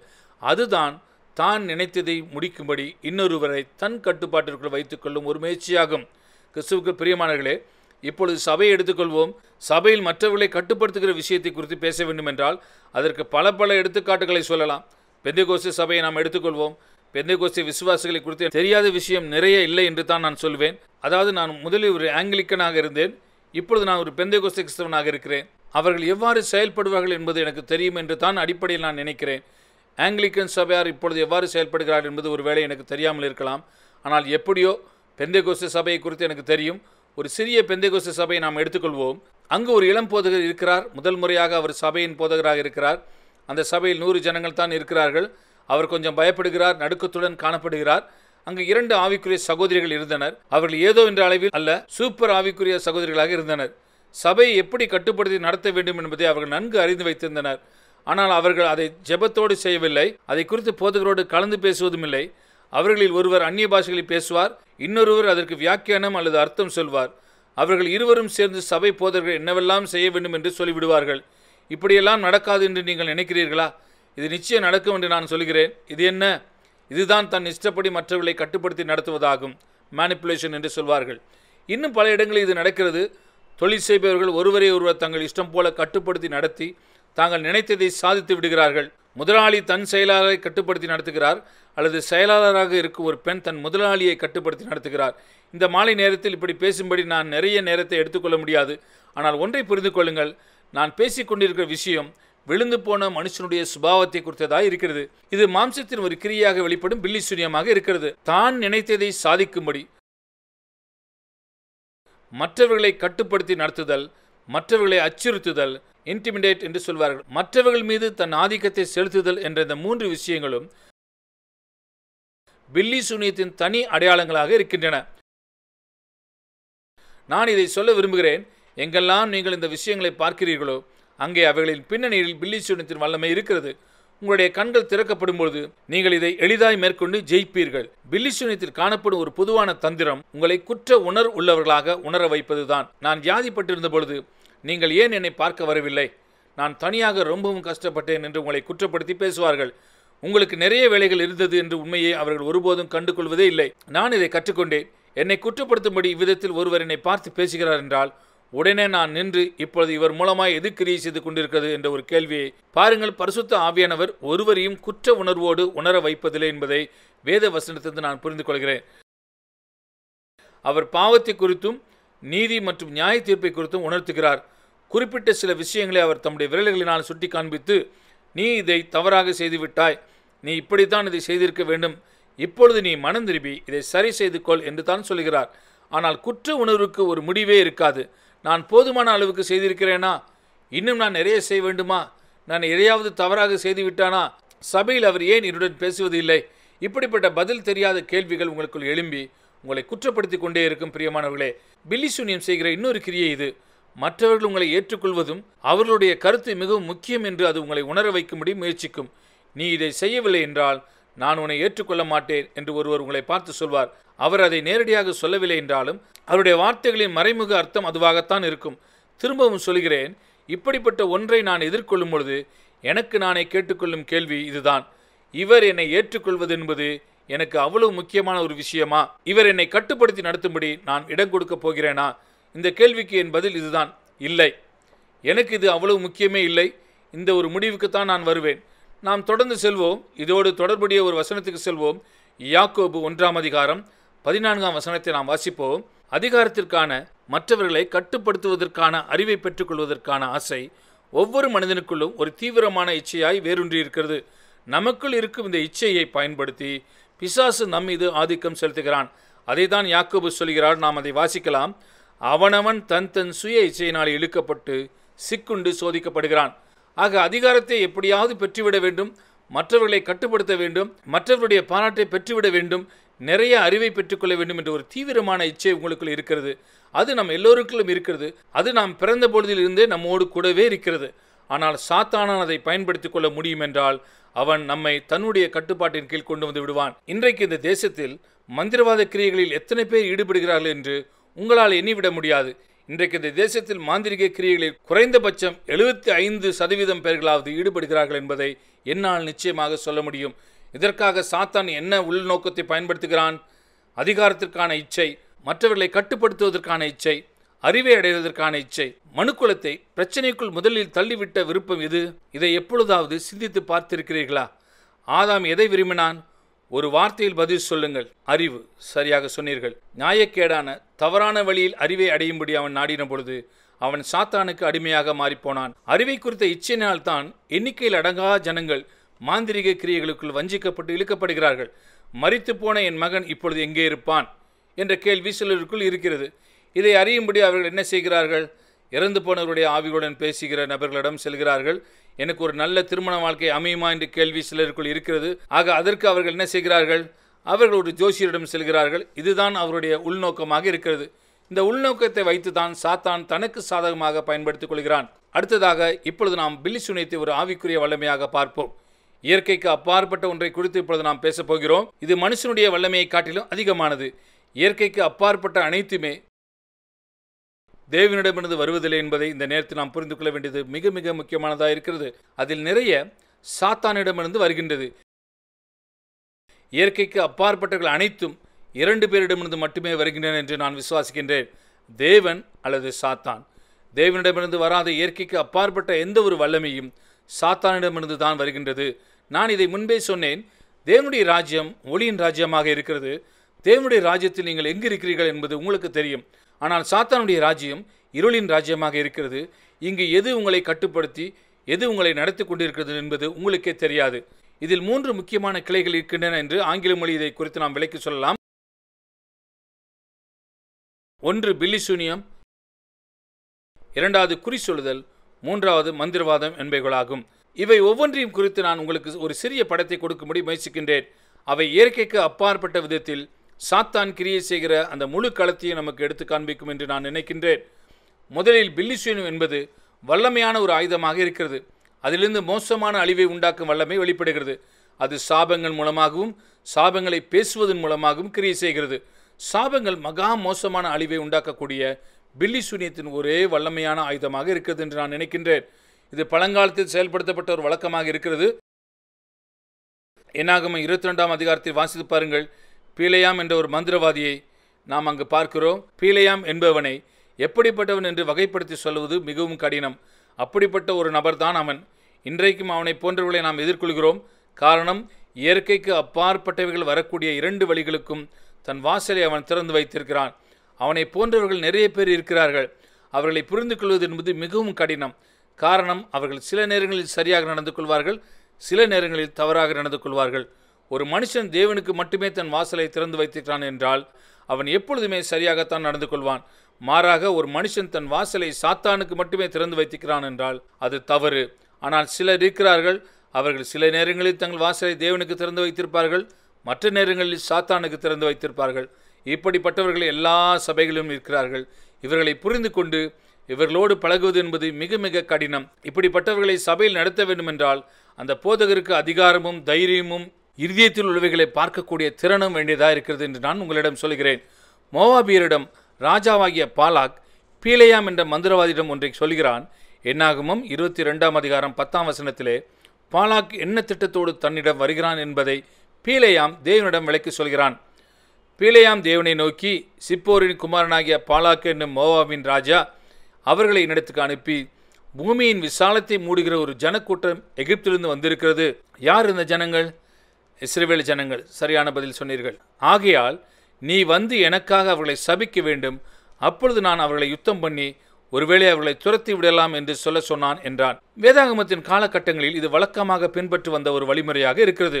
யுத்தத்திற்கு செல்கிற ராஜாக்களோ அல்லது மற்றவர்களோ தங்களுடைய எதிரிகளோடு நேருக்கு நேராக யுத்தம் பண்ணுவது மட்டுமல்ல, இந்த இயற்கைக்கு அப்பாற்பட்ட தளத்திலும் யுத்தம் செய்வார்கள். இது வழக்கமாக நடக்கின்ற ஒன்றாகத்தான் இருக்கிறது. ஆகையால் அவர்கள் தங்கள் எதிரிகளை சபிக்கும்படி தங்களுடைய மந்திரவாதியை அழைப்பார்கள். கிமு 19ஆம் நூற்றாண்டில் எகிப்திய பார்வோன் அதிபதிகள் சொன்ன சாபங்களின் பட்டியல் ஒன்று இருக்கிறது. 66 தேசங்களுக்கு விரோதமாக அவர்கள் சாபங்களை சொல்லியிருக்கிறார்கள். பாருங்கள், எதிரிகளை சபிப்பதில் என்ன விஷயம் இருக்கிறது. சபிப்பதின் மூலம் நீங்கள் அவர்களை யுத்தத்தில் தோற்கடிக்கக்கூடிய ஒரு இடத்திற்கு கொண்டு வருகிறீர்கள். இது சுவாரஸ்யமாக இருக்கிறது. கோலியாத் தாவீதுக்கு எதிராக வந்தபோது அவன் தான் வணங்கும் தெய்வங்களின் பெயரை கொண்டு சபித்தான். இது ஒன்றும் நாகரிகமற்ற கீழ்த்தரமான ஒரு பேச்சு கிடையாது. என் தெய்வங்கள் உன் தேவனோடு யுத்தம் பண்ணும் என்று கோலியாத் ஆணித்தரமாக தன்னம்பிக்கையோடு பேசுகிறான். இதை ஒரு விதத்தில் பார்க்கும் பொழுது பழங்காலத்தில் நடந்த யுத்தங்கள் ஏதோ தேசங்களுக்கிடையே நடக்கவில்லை, மாறாக அது அந்த தேசங்கள் வணங்கும் தெய்வங்களுடைய வல்லமையை சோதித்து பார்க்கும் ஒரு சோதனையாகவே பார்க்கப்பட்டது. ஒரு எடுத்துக்காட்டிற்கு, தேவன் எகிப்தோடு வல்லமையாய் இடைப்பட்டு இஸ்ரவேலை வெளியே கொண்டு வந்ததை குறித்து சங்கீதம் இவ்வாறாக சொல்கிறது: அவர் எகிப்தின் தெய்வங்களை நியாயம் தீர்த்தார். இது தேசங்களை ஆளுகிறவர்களிடையே நடக்கும் யுத்தம் அல்ல, இது ஆவிக்குரிய மண்டலத்தில் ஆளுகை செய்கிறவர்களிடையே நடக்கின்ற யுத்தமாக இருக்கின்றது. ஆகையால் இங்கே பீலேயாம் சபிக்கும்படி பணம் கொடுத்து வரவழைக்கப்பட்டான். அதுதான் அவனுடைய தொழிலாகவும் இருந்தது. ஒரு சில வருடங்களுக்கு முன் ரூத்தும் நானும் பாத் என்ற ஒரு இடத்துக்கு சென்றோம். அப்பொழுதுதான் அவர்கள் விக்கிரங்களை வழிபடும் ஒரு அஞ்ஞான மத ஆலயத்தை அகழ்வாராய்ந்து கொண்டிருந்தார்கள். அதில் அவர்கள் ஒன்றை கண்டுபிடித்தார்கள். அந்த ஆலயத்தின் ஆசாரியர்கள் செய்கிற ஒரு முக்கியமான வேலை இதுதான். அங்கு வருகிறவர்கள் யார் பேரில் சாபங்களை எழுத சொல்கிறார்களோ அதை எழுதுவது தான் அவருடைய முக்கியமான வேலையாக இருந்திருக்கிறது. ஓரளவிற்கு ஒரு நல்ல சாபத்தை தங்கள் பேரில் எழுதுவதற்கு கூட அவர்கள் தங்களை நம்ப மாட்டார்கள். ஆகையால் ஒரு நபர் அழிந்து போவதை பார்க்க வேண்டும் என்று அவர்கள் நினைத்தார்கள் என்றால் அந்த நபருக்கு விரோதமாக மகா மகா மோசமான ஒரு சாபத்தை எழுதுவது தான் அவர்களுடைய வேலையாக இருந்தது. இதை கேட்டு சிரிக்காதீர்கள். நீங்கள் இதை வேடிக்கையான ஒன்றாக நினைத்து சிரிக்கலாம். ஆனால் என்னை நம்புங்கள், ஒரு விதத்தில் இது வேலை செய்கிறது. இது உண்மையாகவே வேலை செய்யவில்லை என்றால் ஆயிரக்கணக்கான வருடங்களாய் இந்த குறிப்பிட்ட ஒன்றை செய்வதற்கு அவர்கள் தங்களுடைய நேரத்தை செலவழித்திருக்க மாட்டார்கள் என்பதை நாம் புரிந்து கொள்ள வேண்டும். அடுத்ததாக குறி சொல்லுதலை குறித்து நாம் பார்ப்போம். தற்கால மொழிபெயர்ப்புகள் இதை எதிர்காலத்தை குறித்து சொல்லுதல் அல்லது ஜோசியம் சொல்லுதல் என்று அழைக்கின்றன. இது பில்லிசூனியத்தின் அறிவு சார்ந்த ஒரு பகுதியாக இருக்கிறது. இதில் வல்லமை வெளிப்படாது, மாறாக இதில் அறிவு சார்ந்த விஷயங்கள் தான் வெளிப்படும். ஏற்கனவே நான் குறிப்பிட்டபடி அறிவு சார்ந்த அந்த விஷயம்தான் மனுஷனை முதலில் பாவத்திற்குள் நடத்தினது. அப்போஸ்தலர் நடபடிகள் 16ஆம் அதிகாரத்திலே இதை குறித்து ஒரு படத்தை தெளிவாக நாம் பார்க்க முடியும். அப்போஸ்தலர் நடபடிகள் 16ஆம் அதிகாரம் 16ஆம் வசனத்தை நான் வாசிப்போம். பிலிப்பி பட்டணத்தில் முதலாக சுவிசேஷத்தை பிரசங்கிக்கும்படி பவுலும் சீலாவும் வந்தபொழுது அங்கு இதுதான் நிகழ்ந்தது.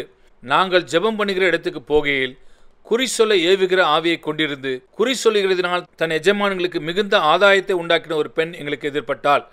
உண்மையில் இது கிரேக்க மொழியில் அவள் பெரிய பாம்பின் ஆவியை உடையவளாயிருந்தாள். அதாவது ஸ்பிரிட் ஆஃப் பைத்தன் அல்லது பைத்தன் ஸ்பிரிட் என்று சொல்வார்கள்.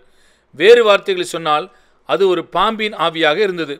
ஒன்றை நினைவில் வைத்துக் கொள்ளுங்கள். விக்கிரகங்களை வழிபடும் அஞ்ஞான மதங்களில் ஆர்வத்தை தூண்டக்கூடிய புதுமையான அறிவையும் ஞானத்தையும் பெற்றுக்கொள்கிற ஒரு மூல ஆதாரமாக பாம்புகள் எப்பொழுதும் வணங்கப்படுகின்றன. வாஷிங்டன் டிசியில் எல்லோராலும் நன்கு அறியப்பட்ட ஒரு பெண் இருந்தார். அவர் எதிர்காலத்தை குறித்து குறி சொல்வதில் நன்கு பெயர் பெற்றவராக இருந்தார். ஒரு பாம்பு அவருடன் படுக்கையில் வந்தபோது இந்த வல்லமை தனக்கு கிடைத்தது என்று அவர் தன் சுயசரிதத்தில் குறிப்பிட்டிருக்கிறார். இப்பொழுது நான் உங்களுக்கு சொல்ல விரும்பும் விஷயம் இதுதான். அந்த குறி சொல்கிற பெண் என்ன சொன்னாலோ அது அப்படியே உண்மை. அவள் அதை இயற்கையான எந்த ஒன்றிலிருந்தும் அறிந்து கொள்ளவில்லை. அவள் அதை இயற்கைக்கு அப்பாற்பட்ட ஒன்றிலிருந்து அறிந்து கொண்டாள். அவள் ஒரு அடிமை பெண்ணாக இருந்தால் நாம் அதை திரும்பவும் வாசிக்கலாம்.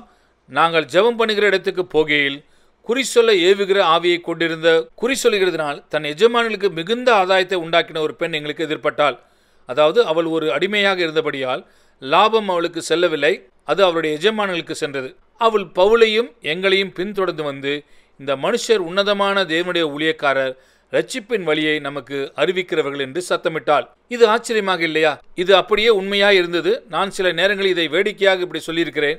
இன்றைய சபையின் சூழ்நிலையில் இந்த பெண்ணை சபையின் ஒரு முக்கியமான நிர்வாக குழு உறுப்பினராக தேர்ந்தெடுத்திருப்பார்கள். பவுலும் சீலாவும் உண்மையாகவே யார் என்பதை அன்று கண்டுபிடித்த முதல் பெண் அவள்தான். ஆனால் அவளுக்குள் இருந்தது தேவனுடைய ஆவி அல்ல, எதிர்காலத்தை குறித்து குறி சொல்லுகிற ஒரு தீய ஆவிதான் அவளுக்குள் இருந்தது என்பதை பவுலுக்கு அறிந்து கொண்டார். உடனடியாக அவர் திரும்பி இயேசுவின் நாமத்தில் அந்த ஆவி அவளை விட்டு வெளியேறும்படி கட்டளையிட்டார். உடனே அதுவும் வெளியேறியது. அவளால் இனி குறி சொல்ல முடியாது. இது அவருடைய எஜமான்களை கோபப்படுத்தியது. காரணம், அவர்கள் தங்களுடைய லாபங்களை இழந்தார்கள். எனவே அவர்கள் பவுலையும் சீலாவையும் அங்கிருந்த அதிகாரத்தில் கொண்டு வந்தார்கள். அதற்கு பிறகு என்ன நடந்தது என்பது உங்களுக்கு தெரியும். அந்த பட்டணமே கொந்தளித்தது. காரணம், ஒரு அடிமை பெண் குறி சொல்லுகிற ஒரு தீயாவின் பிடியிலிருந்து விடுதலை செய்யப்பட்டால் பாருங்கள், அங்கு அந்த பட்டணத்தில் நடந்து கொண்டிருந்த சாத்தானுடைய ராஜ்யத்தின் கிரியைகளை பவுல் ஒன்றுமில்லாமல் ஆக்கி போட்டார். அதனால் சபைக்கு எதிரான தங்களுடைய திட்டம் தோற்று போனதைக் கண்டு வான மண்டலங்களிலிருந்து சாத்தானுடைய ராஜ்யம் அங்கு இடைப்பட்டு கலகம் செய்யும்படி ஜனங்களை தூண்டிவிட்டது. பவுல் சென்ற இடங்களிலெல்லாம் அங்கு ஒரு கலகம் வெடித்தது என்பதை குறிப்பிடத்தக்க ஒரு நிகழ்வாக இருக்கிறது. 2 கொரிந்தியரில் பவுல் எழுதுகிறார், அது என்னை குட்டும் சாத்தானுடைய தூதனாக இருந்தது. அது மிக சரியான ஒரு கூற்று நான் என்று விசுவாசிக்கிறேன். அது எதையும் உருவகப்படுத்தி பேசவில்லை. பவுல் சென்ற இடங்களிலெல்லாம் சாத்தானுடைய ஒரு தூதன் அங்கே ஒரு கலகத்தை தூண்டிவிடுகிறான். ஆனால் இங்கே இப்பொழுது ஏன் கலகங்கள்லாம் நடப்பதில்லை? சாத்தானை ஒரு பொருட்டாக நாம் நினைக்காது தான் அதுக்கு ஒரு காரணமாக இருக்கலாம். சபை செயல்பட வேண்டிய விதத்தில் செயல்பட்டால் இப்படிப்பட்ட கலகங்கள் நிறைய நடக்கும் என்று நான் விசுவாசிக்கிறேன். கலகங்கள் இல்லாமல் நம்மால் எத்தனை எழுப்புதலை கொண்டு வர முடியும் என்று எனக்கு தெரியவில்லை. ஆகையால் நீங்கள் தான் தீர்மானிக்க வேண்டும், இதற்கு தகுதியான விலை என்ன. அடுத்ததாக மந்திரவாதத்தை குறித்து நாம் பார்ப்போம். மந்திரவாதம் இது எப்பொழுதுமே வசிய மருந்து, தாயத்து மற்றும் அதிர்ஷ்டம் என்று அழைக்கப்படுகிற பொருட்கள் வழியாக பயன்படுத்துவதில்லை என்று தான் நான் நினைக்கிறேன். இந்த பொருட்கள் எல்லாம் மாய மந்திரங்களோடு சம்பந்தப்பட்டிருக்கின்றன. ஜனங்கள் தங்களுக்கு அதிர்ஷ்டம் கொடுக்கும் என்று நம்பி சில பொருட்களை அணிந்து கொள்கின்றனர். வசிய மருந்துகள் மூலமாக இது செயல்படுகிறது. இது ரொம்பவும் பொதுவாக எங்கும் காணப்படுகிறது. உங்களுக்கு தெரியுமா, இந்த நபர் என் மீது காதல் வயப்பட வேண்டும், ஆகையால் நான் ஒரு மந்திரவாதியிடம் சென்று வசிய மருந்தை வாங்கி அவருடைய உணவோடு கலந்து விட்டேன் என்றால் அது போதும், அவள் என் மீது காதல் வயப்பட்டு விடுவார் என்று சொல்லி செயல்படுகிற நபர்கள் உண்டு. இது ஓரளவுக்கு வேலை செய்யும் என்பதுதான் உண்மை. நிறைய சகோதர சகோதரிகளோடு நானும் ரூத்தும் ஜாம்பியாவில் வாழ்ந்து வந்தோம். குழந்தைகள் இல்லாத, குழந்தைகளை பெற்றுக்கொள்ள முடியாத எல்லா பெண்களுக்காகவும் நாங்கள் ஜெபம் செய்தோம். ஆப்பிரிக்கர்களுக்கு இது ஒரு பெரிய சாபக்கேடாக, பேரழிவாக இருந்தது. 400 பெண்கள் அங்கு எங்கள் முன்பாக கூடி வந்தார்கள். நாங்கள் ஜெபிப்பதற்கு முன் ஒருவர் அங்கிருந்தவர்களிடம், அதாவது எல்லாரும் தங்களை கிறிஸ்தவர் என்று சொல்லிக் கொண்டார்கள், ஒரு கேள்வியை கேட்டார். மலட்டுத்தன்மையிலிருந்து விடுதலையாகும்படி உங்களில் எத்தனை பேர் ஒரு மந்திரவாதியிடம் சென்று ஒரு மருந்தை வாங்கினீர்கள்? அங்கிருந்தவர்களில் 2 பேரை தவிர மற்ற எல்லோரும் தங்கள் கைகளை உயர்த்தினார்கள். பாருங்கள், ஏதோ வழக்கத்திற்கு மாறான, எப்பொழுதோ ஒரு முறை மட்டுமே நடக்கின்ற ஒரு விஷயத்தை குறித்து நாம் இங்கு பேசிக் கொண்டிருக்கவில்லை. மந்திரவாதம் இசையின் மூலமாகவும் கிரியை செய்கிறது. பரலோகத்தில் வாசிக்கப்பட்ட இசைக்கு பொறுப்பாளராக லூசிபர் இருந்தான் என்பதை நாம் முன்பே பார்த்தோம். இது உங்கள் நினைவில் இருக்கும். இசையை குறித்து அவனுக்கு நிறைய தெரியும். அதனுடைய வல்லமையும் அவன் அறிந்திருக்கிறான். ராக் மியூசிக் என அழைக்கப்படுகின்ற இப்படிப்பட்ட இசையெல்லாம் மந்திரவாத மயக்குகிற கிரியைகளை செய்யக்கூடியவர்களாக இருக்கின்றன என்று எளிமையாக சொல்லிவிடலாம். இப்படிப்பட்ட இசையை 1 மணி நேரம் கேட்கின்ற ஒரு வாலிபனை கவனித்து பாருங்கள். அவனுடைய கண்கள் நிஜத்தை எதிர்கொள்ள முடியாதவர்களாக இருக்கும். நிஜத்தோடு உள்ள தொடர்பை அவன் எழுந்துவிட்டான். மந்திரவாதத்தின் இன்னொரு முக்கியமான கிளை போதை மருந்தாகும். மந்திரவாதத்திற்கான கிரேக்க வார்த்தை போதை மருந்திற்கான கிரேக்க வார்த்தையிலிருந்து நேரடியாக உருவாக்கப்பட்டதாகும். போதை மருந்து கலாச்சாரமும் ராக் மியூசிக் வகையறாக்களும் நம்முடைய கலாச்சாரத்தில் மந்திரவாதம் வேலை செய்கிறது என்பதை காண்பிக்கக்கூடிய தெளிவான எடுத்துக்காட்டுகளாக இருக்கின்றன. அப்படிப்பட்ட நிலையில் இருக்கும் எல்லோரும் இயேசுவிடம் தங்களுடைய வாழ்க்கையை ஒப்புக் கொடுக்கும் பொழுது அந்த வல்லமையிலிருந்து அவர்கள் விடுவிக்க வேண்டியது மிகவும் அவசியமாக இருக்கிறது. பிரியமானவர்களே, பிசாசுகள் எப்படி கிரியை செய்கின்றன என்பதை நீங்கள் புரிந்து கொள்ளவே என்றால் பிறகு குறிப்பிட்ட இந்த சமூக ஜனங்களும் ஊழியம் செய்வதில் அதிக பலன் இருக்கப் போவதில்லை என்று தான் நம்புகிறேன். இப்பொழுது நாம் வெளிப்படுத்தின விசேஷம் 9ஆம் அதிகாரம் 21ஆம் வசனத்தில் காணப்படுகிற ஒரு படக்காட்சியை பார்க்கலாம். இது எதிர்காலத்தில் நிகழப்போகும் ஒரு சம்பவத்தை காண்பிக்கிறது. மனுஷ வரலாற்றில் தேவனுடைய நியாய தீர்ப்புகள் வெளிப்பட்டு அவை துன்மார்க்கர் மீது விழும்போதெல்லாம் என்ன நடக்கிறது என்பதை 20ஆம் 21ஆம் வசனங்கள் சொல்கின்றன. அதை நான் வாசிக்கின்றேன். அப்படி இருந்தும் அந்த வாதைகளால் கொல்லப்படாத மற்ற மனுஷர்கள் பேய்களையும் பொன் வெள்ளி செம்பு கல்மரம் என்பவைகளால் செய்யப்பட்டவர்களாயும் இங்கு விக்கிரக ஆராதனை முதலில் வருகின்றது. காணவும் கேட்கவும் நடக்கவும் மாட்டாதவர்களாக இருக்கிற விக்கிரகங்களையும் வணங்காதபடிக்கு தங்கள் கைகளின் கிரியைகளை விட்டு மனம் திரும்பவும் இல்லை. அடுத்ததாக விக்கிரக ஆராதனோடு எது சேர்ந்து வருகிறது என்பதை கவனியுங்கள். தங்கள் கொலைபாதகங்களையும் தங்கள் சூனியங்களையும் தங்கள் வேசித்தனங்களையும் தங்கள் களவுகளையும் விட்டு மனம் திரும்பவில்லை. சூனியங்கள் என்ற வார்த்தை சில மொழிபெயர்ப்புகளில் போதை மருந்துகள் என்ற இன்னொரு வார்த்தையும் கொடுத்திருக்கிறார்கள். மந்திரவாதத்தோடு சேர்ந்து வேசித்தனங்களும் வன்முறையும் சேர்ந்து வருகிறது. இன்றைக்கு நம்முடைய கலாச்சாரத்தில் பெருமளவில் பெருகி கிடக்கும் வன்முறை மந்திரவாதத்தின் மிகப்பெரிய ஒரு கிரியையாக இருக்கிறது. ஆகையால் நீங்கள் இதை குறித்து ஜெபிக்கும் பொழுது கிளையை குறித்து ஜெபிப்பதோடு நிறுத்தி விடாதீர்கள். இதன் வேறு பகுதியும் நீங்கள் கையாள வேண்டும். இப்பொழுது நாம் இந்த தலைப்பின் 3வது பகுதிக்கு வந்திருக்கிறோம்.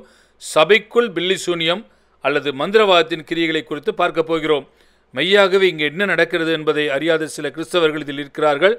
கலாத்தியர் 3ஆம் அதிகாரத்துக்கு செல்வோம். முதல் 5 வசனங்களை நாம் வாசிக்கலாம். புத்தியில்லாத கலாத்தியரே, நீங்கள் சத்தியத்திற்கு கீழ்ப்படியாமல் போகத்தக்கதாக உங்களை மயக்கினவன் யார்? உங்களால் இந்த உண்மையை உள்வாங்கிக் கொள்ள முடிகிறதா? அவர்கள் பெந்தெகோஸ்தே கிறிஸ்தவர்கள் பரிசுத்த ஆவியானவரின் அபிஷேகத்தையும் வரங்களையும் பெற்றுக்கொண்டு அதில் கிரியை செய்தவர்கள். அவர்கள் கர்த்தராகிய கிறிஸ்து இயேசுவை அறிந்திருந்தார்கள். அவர்கள் இரட்சிக்கப்பட்டிருந்தார்கள். அவர்கள் பரிசுத்த ஆவியானவரை பெற்றிருந்தார்கள். அவர்கள் நிறைய அற்புதங்களையும் பார்த்தார்கள். ஆனாலும் அவர்களை ஏதோ ஒன்று மயக்கி வஞ்சித்திருந்தது. மயக்குதல், பீவிச் என்று ஆங்கிலத்தில் சொல்லப்படுகிறது. கிரேக்க மொழியில் பயன்படுத்தப்பட்டிருக்கிற வார்த்தையை குறித்து சொன்னால் அது சுவாரஸ்யமாக இருக்கும். இந்த வார்த்தை இன்றைக்கும் தற்கால கிரேக்க மொழியில் பயன்படுத்தப்பட்டு வருகிறது. பொல்லாத கண்ணிற்கு தற்கால கிரேக்க மொழியில் பயன்படுத்தப்படும் வார்த்தை வாஸ்கானியா என்ற வார்த்தையாகும். கர்த்தராகிய இயேசுவை ஏற்றுக்கொண்ட ஒரு கிரேக்க பாரம்பரிய குரு சில வருடங்களுக்கு முன் என்னிடம் வந்து, நான் இந்த வாஸ்கானியாவிலிருந்து விடுதலையாகும்படி எனக்காக ஜெபியுங்கள் என்று சொன்னார். அதிலிருந்து தான் இந்த வார்த்தையை நான் அறிந்து கொண்டேன். அதே வார்த்தை தான் அப்படியே இங்கு பயன்படுத்தப்பட்டிருக்கிறது. புத்தியில்லாத கலாத்தியரே, நீங்கள் சத்தியத்திற்கு கீழ்ப்படியாமல் போகத்தக்கதாக உங்களை மயக்கினவன் யார்?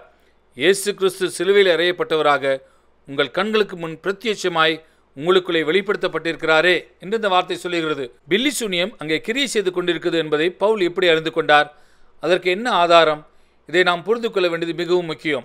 சிலுவையில் அறையப்பட்ட இயேசு கிறிஸ்துவை குறித்து அவர்கள் பெற்றிருந்த வெளிப்பாட்டை தொடர்ந்து பார்க்க முடியாதபடி பில்லி சூனியம் ஒரு தடங்களை உண்டு பண்ணியது. சிலுவையில் அறையப்பட்ட இயேசு கிறிஸ்துவை குறித்த வெளிப்பாட்டின் உண்மையை சபையார் பார்க்க முடியாதபடி மறைப்பதுதான் பில்லி சூனியத்தின் உச்சக்கட்ட இலக்காக இருக்கிறது. என்ன நிகழ்ந்தது என்பதை குறித்து அடுத்து வரும் வசனங்களில் பார்க்கலாம். ஒன்றை மாத்திரம் உங்களிடத்தில் அறிய விரும்புகிறேன். நியாயப்பிரமாணத்தின் கிரியைகளினாலேயோ விசுவாச கேள்வியினாலேயோ எதினாலே ஆவியை பெற்றீர்கள்? இந்த இடத்திலே அவர்கள் பரிசுத்த ஆவியை பெற்றுக்கொண்டார்கள் என்பதை நாம் கவனிக்க வேண்டும். நீங்கள் எதினாலே அவரை பெற்றுக்கொண்டீர்கள்? மோசே நியாயப்பிரமாணத்தை கடைபிடிப்பதன் மூலமாகவோ அல்லது சுவிசேஷத்தை விசுவாசத்தோடு கேட்டதன் மூலமாகவா என்று பவுல் அவர்களை பார்த்து கேட்கிறார். ஆவியினாலே ஆரம்பம் பண்ணின நீங்கள் இப்பொழுது மாம்சத்தினாலே முடிவு பெறப் போகிறீர்களா? இந்த வார்த்தைகள் மெய்யாகவே சபைக்குள் நுழைந்து ஊடுருவி செல்லும் என்று நான் நினைக்கிறேன். நீங்கள் இத்தனை புத்தியினரா? இத்தனை பாடுகளை வீணாய் பட்டீர்களோ? அவைகள் வீணாய் போயிற்றோ? அன்றியும் உங்களுக்கு ஆவியை அளித்து ஆவியானவர்களுக்கு அருளப்பட்டார் என்பதை உங்களால் பார்க்க முடிகிறதா? உங்களுக்குள்ளே அற்புதங்களை நடப்பிக்கிறவர் அதை நியாயப்பிரமாணத்தின் கிரியினாலேயோ விசுவாச கேள்வியினாலேயோ எதினாலே செய்கிறார். கிறிஸ்துவுக்கு பிரியமானவர்களே, உள்ளே நுழைந்த ஒரு பொல்லாத சாத்தானுடைய வல்லமை இயேசு சிலுவையில் அறையப்பட்ட காட்சியின் நிஜத்தை பார்க்க முடியாதபடி ஒரு தடங்களை உண்டு பண்ணியிருக்கிறது. இதுதான் இங்கு வேறு பிரச்சனையாக இருக்கிறது. இதன் விளைவாக 2 பிரச்சனைகள் அங்கே உண்டாகிறது.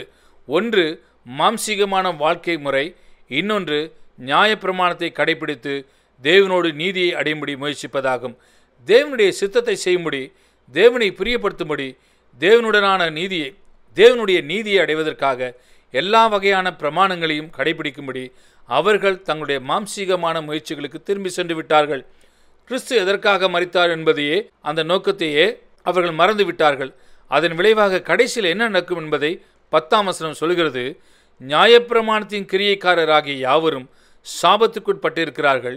நியாயப்பிரமாண புஸ்தகத்தில் எழுதப்பட்டவைகளெல்லாம் செய்யத்தக்கதாக அவைகளில் நிலைத்திராதவன் எவனோ அவன் சபிக்கப்பட்டவன் என்று எழுதியிருக்கிறதே. வேறு வார்த்தைகளில் பவுல் இங்கு சொல்கிறார், நியாயப்பிரமாணத்தை ஒழுங்காக கடைபிடித்தது மூலம் நீதியை அடையலாம் என்ற முயற்சியில் நீங்கள் பின் திரும்பி சென்றீர்கள் என்றால் ஒன்றை நினைவில் வைத்துக் கொள்ளுங்கள், நீங்கள் எப்பொழுதும் நியாயப்பிரமாணம் முழுவதையும் கடைபிடித்தாக வேண்டும். இல்லை என்றால் நீங்கள் சாபத்தின் கீழ் இருப்பீர்கள். காரணம், இஸ்ரவேல் ஜனங்கள் கானான் தேசத்துக்கு வந்தபொழுது அவர்கள் செய்ய வேண்டிய முதல் காரியம் இதுவாக இருந்தது. அவர்கள் நியாயப்பிரமாணம் முழுவதையும் எப்பொழுதும் கடைபிடிக்கவில்லை என்றால் அவர்கள் தங்கள் மீதே சாபத்தை கூறிக்கொள்ள வேண்டும். பாருங்கள், நியாயப்பிரமாணத்தில் கொஞ்சத்தை எப்பொழுதாவது கடைபிடித்தீர்கள் என்றால் அது உங்களுக்கு ஒரு நன்மையும் செய்யாது. நியாயப்பிரமாணத்தை கடைபிடிப்பதன் மூலம் நீங்கள் நீதிமானாக்கப்பட போகிறீர்கள் என்றால் நீங்கள் நியாயப்பிரமாணம் முழுவதையும் எப்பொழுதும் கடைபிடித்தாக வேண்டும்.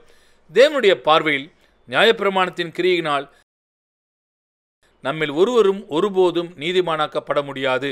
இது பிசாசனுடைய வஞ்சனையாக இருக்கிறது. இந்த வஞ்சனை மனுஷனுடைய தற்பெருமையை கவர்ந்திருக்கிறது. பவுல் சொல்கிறார், ஆபிரகாம் தன் கிரியைகளால் நீதிமானாக்கப்பட்டிருந்தான் என்றால் அங்கே பெருமை பாராட்டுவதற்கு ஏது உண்டு? ஆனால் தேவனுக்கு முன்பாக அப்படி பெருமை பாராட்டுவதற்கு எதுவும் இல்லை.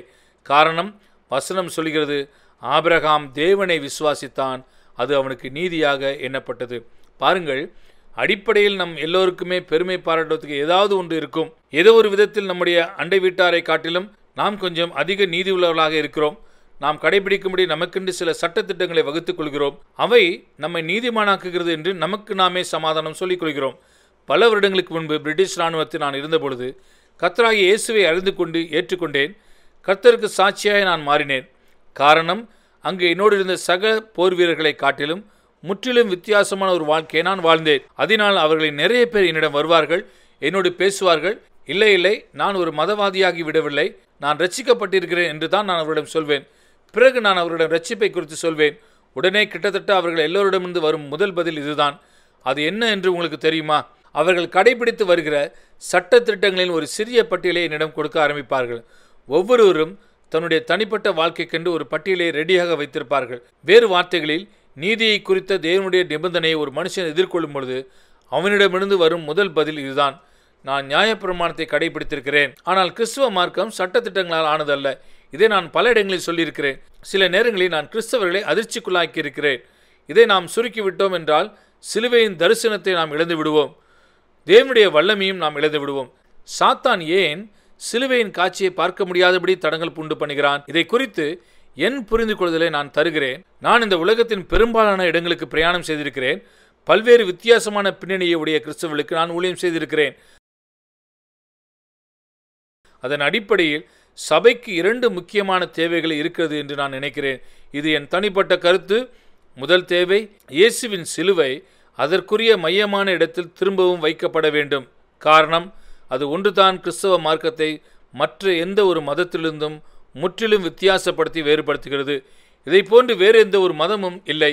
சிலுவையையும் அதன் தனித்தன்மையும் அதன் மைய இடத்திலிருந்து நாம் அகற்றி விடுகிறோம். நாம் அகற்றி விடும் பொழுது நாம் திரும்பவும் சட்ட திட்டங்களின்படி வாழ ஆரம்பித்து விடுகிறோம். பாருங்கள், மனித உளவியல் எது தவறென்று உங்களுக்கு சொல்லும், ஆனால் சரியானதை செய்யும்படி அது உங்களை பலப்படுத்தாது. அந்த வல்லமை ஒரே ஒரு இடத்திலிருந்து மட்டுமே வருகிறது, அது சிலுவையிலிருந்து மட்டுமே.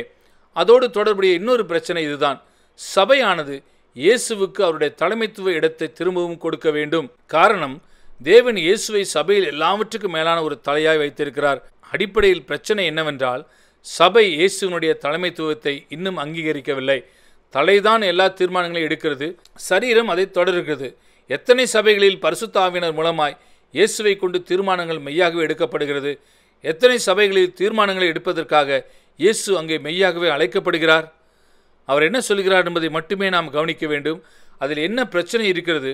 அதை எந்த சக்தி தடுக்கிறது? பதில் சொல்கிறீர்களா? பில்லி சூனியம் தான் சரியான பதில். இதோ பாருங்கள், ஒரு மெடிக்கல் ரிப்போர்ட் போல நான் இதை உங்களுக்கு கொடுத்திருக்கிறேன். நீங்கள் இதை பயன்படுத்திக் கொள்வீர்கள் என்றால் இது உங்களுடைய வாழ்க்கையில் மிக முக்கியமான பல விஷயங்களை குறித்த உங்களுடைய பார்வையையும் உங்களுடைய மனப்பான்மையும் முற்றிலும் மாற்றிவிடும். இருளிலிருந்து செயல்படுவதையே சாத்தான் விரும்புகிறான். காரணம், அவன் என்ன செய்கிறான், எப்படி செய்கிறான் என்பதை மற்றவர்கள் அறிந்து கொள்வதை அவன் விரும்புவதில்லை. இதை நான் உங்களிடம் சொல்ல வேண்டும். இந்த குறிப்பிட்ட செய்தியை இங்கே இந்த இரவில் பிரசங்கிப்பதற்கு தனிப்பட்ட விதத்தில் நான் நிறைய எதிர்ப்பை சந்தித்தேன். அது ஏன் என்பது எனக்கு தெரியும். காரணம், சாத்தான் எதையெல்லாம் வெளிச்சத்திற்கு கொண்டு வரக்கூடாது என்று நினைக்கிறானோ, அது பில்லி சூனியத்தின் தன்மையை குறித்த ஒரு செய்தியாக இருந்தாலும், மாம்சத்தின் ஒரு கிரியை வெளிப்படுத்துகிற பில்லி சூனியத்தை குறித்த ஒரு விஷயமாக இருந்தாலும், இயற்கைக்கு அப்பாற்பட்ட தளத்திலிருந்து நடக்கின்ற பில்லி சூனிய கிரியை குறித்த விஷயமாக இருந்தாலும், அதையெல்லாம் இந்த செய்தி வெளிச்சத்திற்கு கொண்டு வந்து விடுகிறது. பில்லி சூனியம் சபைக்குள் கிரியை செய்து கொண்டிருக்கிறது என்பதை கிறிஸ்தவர்கள் அறிந்துவிடக் கூடாது என்பதுதான் அவனுடைய விருப்பம். சாத்தான் ஏன் சிலுவையை மறைக்க விரும்புகிறான்? 3 காரணங்களை நான் கொடுக்கிறேன். சிலுவை தான் தேவன் தம்முடைய மீட்கப்பட்ட ஜனங்களுக்கென்று முன் ஆயத்தப்படுத்தி வைத்திருக்கிற சகலத்திற்கு ஒரே அடிப்படையாக இருக்கிறது. வேறு ஒரு அடிப்படையும் இல்லை. எபிரேயர் 10ஆம் அதிகாரம் 14ஆம் வசனம் சொல்கிறது, ஏனெனில் பரிசுத்தமாக்கப்படுகிறவர்களை ஒரே பலியினாலே இவர் என்றென்றைக்கு பூரணப்படுத்தியிருக்கிறார். சிலுவையில் இயேசுவினுடைய தியாக பலியின் மூலம் வரலாற்றில் எந்த ஒரு காலகட்டத்திலும் வாழ்கின்ற எந்த ஒரு மனுஷனுக்கும் தேவைப்படுகிற சகலத்தையும் தேவன் செய்து வைத்திருக்கிறார். இதெல்லாம் சிலுவையின் மூலமாக மட்டுமே செய்யப்படுகிறது. சிலுவையின் பயன்பாட்டை நமக்குரியதாய் பெற்றுக்கொள்வது என்பது படிப்படியாக நிகழும் ஒன்றாய் இருக்கிறது. நாம் பரிசுத்தமாக்கப்பட்டிருக்கிறோம். சிலுவையில் இயேசு செலுத்திய பலி பூரணமாய் நிறைவேற்றி முடிக்கப்பட்ட ஒரு பலியாக இருக்கிறது. ஆனால் அதன் பலனை நமக்குரியதாக ஆக்கிக் கொள்வது என்பது படிப்படியாக நடக்க வேண்டிய ஒரு காரியமாக இருக்கிறது. நான் உட்பட இங்கிருக்கிற எவரும் சிலுவையின் மூலம் நமக்கு கிடைக்கக்கூடியதாக இருக்கிற எல்லா நன்மைகளையும் நமக்குரியதாய் பெற்றுக்கொண்டு விட்டோம் என்று சொன்னால் நான் அதை நம்ப மாட்டேன். ஆனால் நாம் பரிசுத்தமாக்கப்படுகிற ஒரு கிரியையின் வழியாக கடந்து செல்கிறோம். நாம் பரிசுத்தமாக்கப்படுகிறோம், தேவனை போன்றவர்களாய் உருமாற்றப்படுகிறோம், தேவனுடைய சிந்தனைகளை நாம் சிந்திக்கிறோம். அப்பொழுது நாம் இன்னும் அதிகமாக அந்த பலன்களை நமக்குரியதாய் பெற்றுக்கொள்கிறோம். ஆனால் பில்லி சூனியம் உள்ளே நுழைந்து விட்டதென்றால் அது சிலுவையை பார்க்க முடியாதபடி தடங்கல் செய்து விடுகிறது. அப்பொழுது ராஜாவின் பிள்ளையாய் வாழ வேண்டிய நாம் பிச்சைக்காரர்களைப் போல தரித்திர நிலையில் வாழ்ந்து கொண்டிருப்போம். காரணம், தேவன் நமக்கு முன் ஆயத்தம் செய்திருக்கிற எல்லா நன்மைகளும் சிலுவையின் மூலமாக மட்டுமே நமக்கு கிடைக்கின்றது. பிரியமானவர்களே, சாத்தான் மிகவும் தந்திரமானவன். துல்லியமாக எந்த இடத்தில் தாக்க வேண்டும் என்பது அவனுக்கு தெரியும். சிலுவையின் காட்சியை அவனால் மறைக்க முடியும் என்றால் சபையை தன் வழிக்கு கொண்டு வர முடியும் என்பது அவனுக்கு தெரியும். 2வது காரணம், சிலுவைதான் சாத்தானுடைய படுதோல்விக்கு வீழ்ச்சிக்கு ஒரே வழியாக இருக்கின்றது. இதோடு தொடர்புடைய எல்லா வசனங்களும் இப்பொழுது என்னால் சொல்ல முடியாது. ஆனால் சிலுவையின் மூலம் இயேசு திருப்பி மாற்றிவிட முடியாத நித்தியமான முழுமையான ஒரு தோல்வியை சாத்தானுக்கு கொடுத்தார். சாத்தானால் அதை திரும்பி மாற்றிவிட முடியாது. ஆனால் நம்மிடமிருந்து இந்த உண்மையை மறைக்கும்படி அவன் முயற்சி செய்ய முடியும். அப்பொழுது நம்மால் ஒரு வெற்றி வாழ்க்கை வாழ முடியாது. காரணம், நமக்காக ஜெயங்கொள்ளப்பட்ட அந்த வெற்றியை நம்மால் புரிந்து கொள்ள முடியாது, நம்மால் அதை பார்க்கவும் முடியாது. சிலுவையின் 3வது அம்சம் இதுதான். சிலுவை மட்டுமே உண்மையான கிறிஸ்துவ வாழ்க்கைக்கு தேவையான வல்லமையை கொடுக்கிறது. நீங்கள் மலை பிரசங்கத்திலிருந்து நிறைய வசனங்களை மேற்கோள் காண்பிக்கலாம். அப்படித்தான் நாம் வாழ வேண்டும் என்று எல்லா வகையான உளவியல் நிபுணர்களும் சொல்வார்கள். ஆனால் அப்படி வாழ்வதற்கு தேவையான திராணியை நாம் பெற்றுக்கொள்வதற்கான ஒரே வழி சிலுவையில் இயேசு செய்த தியாக பலியின் மூலம் மட்டுமே. கிறிஸ்துவுக்கு பிரியமானவர்களே, அவருடைய தியாக பலி நம் பழைய மனுஷனை, நம் மாம்ச சுபாவத்தை நாம் மேற்கொள்ளும்படியான ஒன்றை செய்திருக்கிறது. நம்முடைய பழைய மனுஷன் அவரோடு கூட சிலுவையில் அறையப்பட்டிருக்கிறான் என்று பவுல் சொல்கிறார். கிறிஸ்துவை உடையவர்கள் மாம்சத்தையும் அதன் ஆசை இச்சைகளையும் சிலுவையில் அறைந்திருக்கிறார்கள் என்று அவர் கலாத்தியரில் சொல்கிறார். உங்களுடைய மாம்ச சுபாவத்தின் மீது நீங்கள் சிலுவையை பயன்படுத்த கற்றுக்கொள்ளும் வரைக்கும் அது உங்கள் மேல் ஆதிக்கம் செலுத்த பார்க்கும். நீங்கள் அதன் மீது ஆதிக்கம் செலுத்த முடியாது. ஆனால் ரோமர் 6ஆம் அதிகாரத்திலே பவுல் சொல்கிறார், நம்முடைய பழைய மனுஷன் சிலுவையில் அறையப்பட்டிருக்கிறபடியால் நாம் இனி பாவத்துக்கு அடிமைகளாக வாழ முடியாது. அதுதான் சிலுவை நமக்காக செய்திருக்கிற முன்னேற்பாடாக இருக்கிறது. நான் ஆங்கிலிக்கன் பின்னணியில் ஒரு கிறிஸ்தவனாக வாழ்ந்தேன் என்பதை முன்பே நான் சொல்லியிருக்கிறேன். அந்த சபையின் மூலமாக எனக்கு பல அருமையான காரியங்கள் கிடைத்தன. அதற்காக நான் தேவனுக்கு நன்றி செலுத்துகிறேன். இங்கிருக்க உங்களில் சிலர் இதை பாராட்டுவீர்கள் என்று நான் நினைக்கிறேன். பல வருடங்களுக்கு முன்பு அந்த நாட்களில் ஒவ்வொரு ஞாயிற்றுக்கிழமை காலை 11:15 மணி அளவில் நாங்கள் எல்லோரும் வழக்கமாக ஒரு அறிக்கை செய்வோம். அதில் நாங்கள் வழக்கமாக சொல்லும் ஒரு விஷயம் இதுதான்: பரிதபிக்கத்தக்க நிர்பந்தமான பாவிகளாக எங்களை மன்னியும். அப்பொழுது என்னை சுற்றி இருக்கிறவர்களை நான் பார்ப்பேன். இது நிச்சயமாகவே உண்மைதான் என்று நான் நினைப்பேன். உங்களை பரிதபிக்கத்தக்க ஒரு பாவியாக ஆக்குகிற ஒரு மதம் எப்படி நல்ல மதமாக இருக்க முடியும் என்று எனக்கு நானே கேட்டுக்கொள்வேன். ரொம்பவும் ஆழமாக யோசித்து அதற்கு நான் சொல்லும் பதில் இதுதான்: மதம் இல்லாமலே நான் ஒரு பாவியாக இருக்க முடியும், ஆனால் பரிதபிக்கத்தக்க நிலையில் இருக்க வேண்டும் என்று அவசியமில்லை. ஆக அதைத்தான் நான் செய்தேன். பாருங்கள், இன்னொரு விஷயத்தையும் எனக்கு நானே சொல்லிக்கொண்டேன். ஞாயிற்றுக்கிழமை காலையில் என்னுடைய பாவங்களை நான் அறிக்கை செய்தேன்.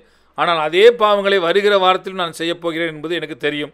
நான் தொடர்ந்து திரும்ப திரும்ப செய்கிற பாவங்களை அறிக்கை செய்வதனால் நான் தேவனை பிரியப்படுத்துகிறேனா? இல்லை. ஆனால் பாருங்கள், நான் இதை தெரிந்தே செய்யவில்லை. என்னுடைய அறியாமையில் தான் இதை செய்தேன். எனக்குள் இருந்த பழைய முரட்டாட்டக்காரனை மறிக்க செய்யும் ஒரு முன்னேற்பாடு சிலுவையின் மூலமாக ஏற்கனவே செய்யப்பட்டிருக்கிறது என்பதை நான் அறியாதவனாக இருந்தேன். இப்பொழுது இங்கு நான் எழுதியிருக்கிறதை வாசிப்போம். சிலுவையின் மூலம் வருகின்ற வல்லமை பில்லிசூனியமானது மாம்சீக முயற்சிகளை கொண்டும் நியாயப்பிரமாணத்தை கடைபிடிக்கின்ற வழிமுறைகளை கொண்டும் இடமாற்றம் செய்து விடுகிறது. நீங்கள் 10 சட்டங்களை போடுவீர்கள், ஜனங்கள் அதை கடைபிடிக்க மாட்டார்கள். ஆகையால் இப்பொழுது நாம் 20 சட்டங்களை போடுவோம் என்று நீங்கள் சொல்வீர்கள். அவர்கள் இன்னும் அதில் குறைவான சட்டங்களை தான் கடைபிடிப்பார்கள். அடுத்ததாக நீங்கள் 40 சட்டங்களை போடுவீர்கள். சட்டங்களை வகுப்பதால் ஜனங்கள் நீதிமான்களாகி விட மாட்டார்கள். இது உங்களுக்கு தெரியுமா? இன்றைக்கு யூத மதத்தில் 613 கட்டளைகள் இருக்கின்றன. என்னுடைய பேரன்களில் ஒருவர் பயங்கர மத வைராக்கியமுள்ள யூத பிரிவினரில் ஒருவராக இருந்தார். நாங்கள் அதில் 32 கட்டளைகளை கடைபிடிக்கிறோம் என்று அவர்கள் சொல்வார்களாம். அவர்கள் மற்றவர்களை காட்டிலும் அதிகமாக கடைபிடிக்கிறார்கள். நம்மிடம் நிறைய சட்டத்திட்டங்கள் இருக்கலாம், ஆனால் நாம் அவைகளை கடைபிடிப்பதில்லை என்பதுதான் இங்கு உண்மையாக இருக்கிறது. திரும்பவும் சட்டத்திட்டங்களுக்கு நாம் சென்றோம் என்றால் அது நம்முடைய வாழ்க்கையில் பில்லி சூனியம் செய்கிற கிரியையின் விளைவாகத்தான் இருக்கிறது. இது கிட்டத்தட்ட சபையின் ஒவ்வொரு பெரும் பகுதியிலும் நிகழ்ந்திருக்கிறது என்று நான் தனிப்பட்ட விதத்தில் விசுவாசிக்கிறேன். இதில் நீங்கள் என்னோடு உடன்படாமல் போகலாம். சபையில் தேவன் செய்த முக்கியமான ஒவ்வொரு கிரியையும் முக்கியத்துவம் வாய்ந்த ஒன்றை சபைக்குள் உருவாக்கி இருக்கிறது என்று தான் நான் நினைக்கிறேன். ஆனால் ஓரிரு தலைமுறைக்குள் அவர்கள் சிலுவையின் தரிசனத்தை இழந்து விடுகிறார்கள். திரும்பவும் தங்களுடைய மாம்சீகமான முயற்சிக்குள்ளும் சபை நிறுவனத்தின் சட்டத்திட்டங்களுக்கும் விழுந்து விடுகிறார்கள். எரேமியா 17:5 வாசித்து முடிப்போம். மனுஷன் மேல் நம்பிக்கை வைத்து மாம்சமானதை தன் புயபலமாக்கி கொண்டு கர்த்தரை விட்டு விலகுகிற இருதயமுள்ள மனுஷன் சபிக்கப்பட்டவன். கிறிஸ்துவுக்கு பிரியமானவர்களே, சபையின் மீது பில்லிசூனியம் கொண்டு வருகிற சாபம் இதுதான். நாம் தேவனுடைய இயற்கைக்கு அப்பாற்பட்ட கிருபையையும் வல்லமையும் நம்புவதில்லை. நம்முடைய சொந்த முயற்சிகளை கொண்டு நம்மால் செய்ய முடிந்த இயன்ற சிறந்ததை தான் நான் நம்புகிறோம். ஆமேன்.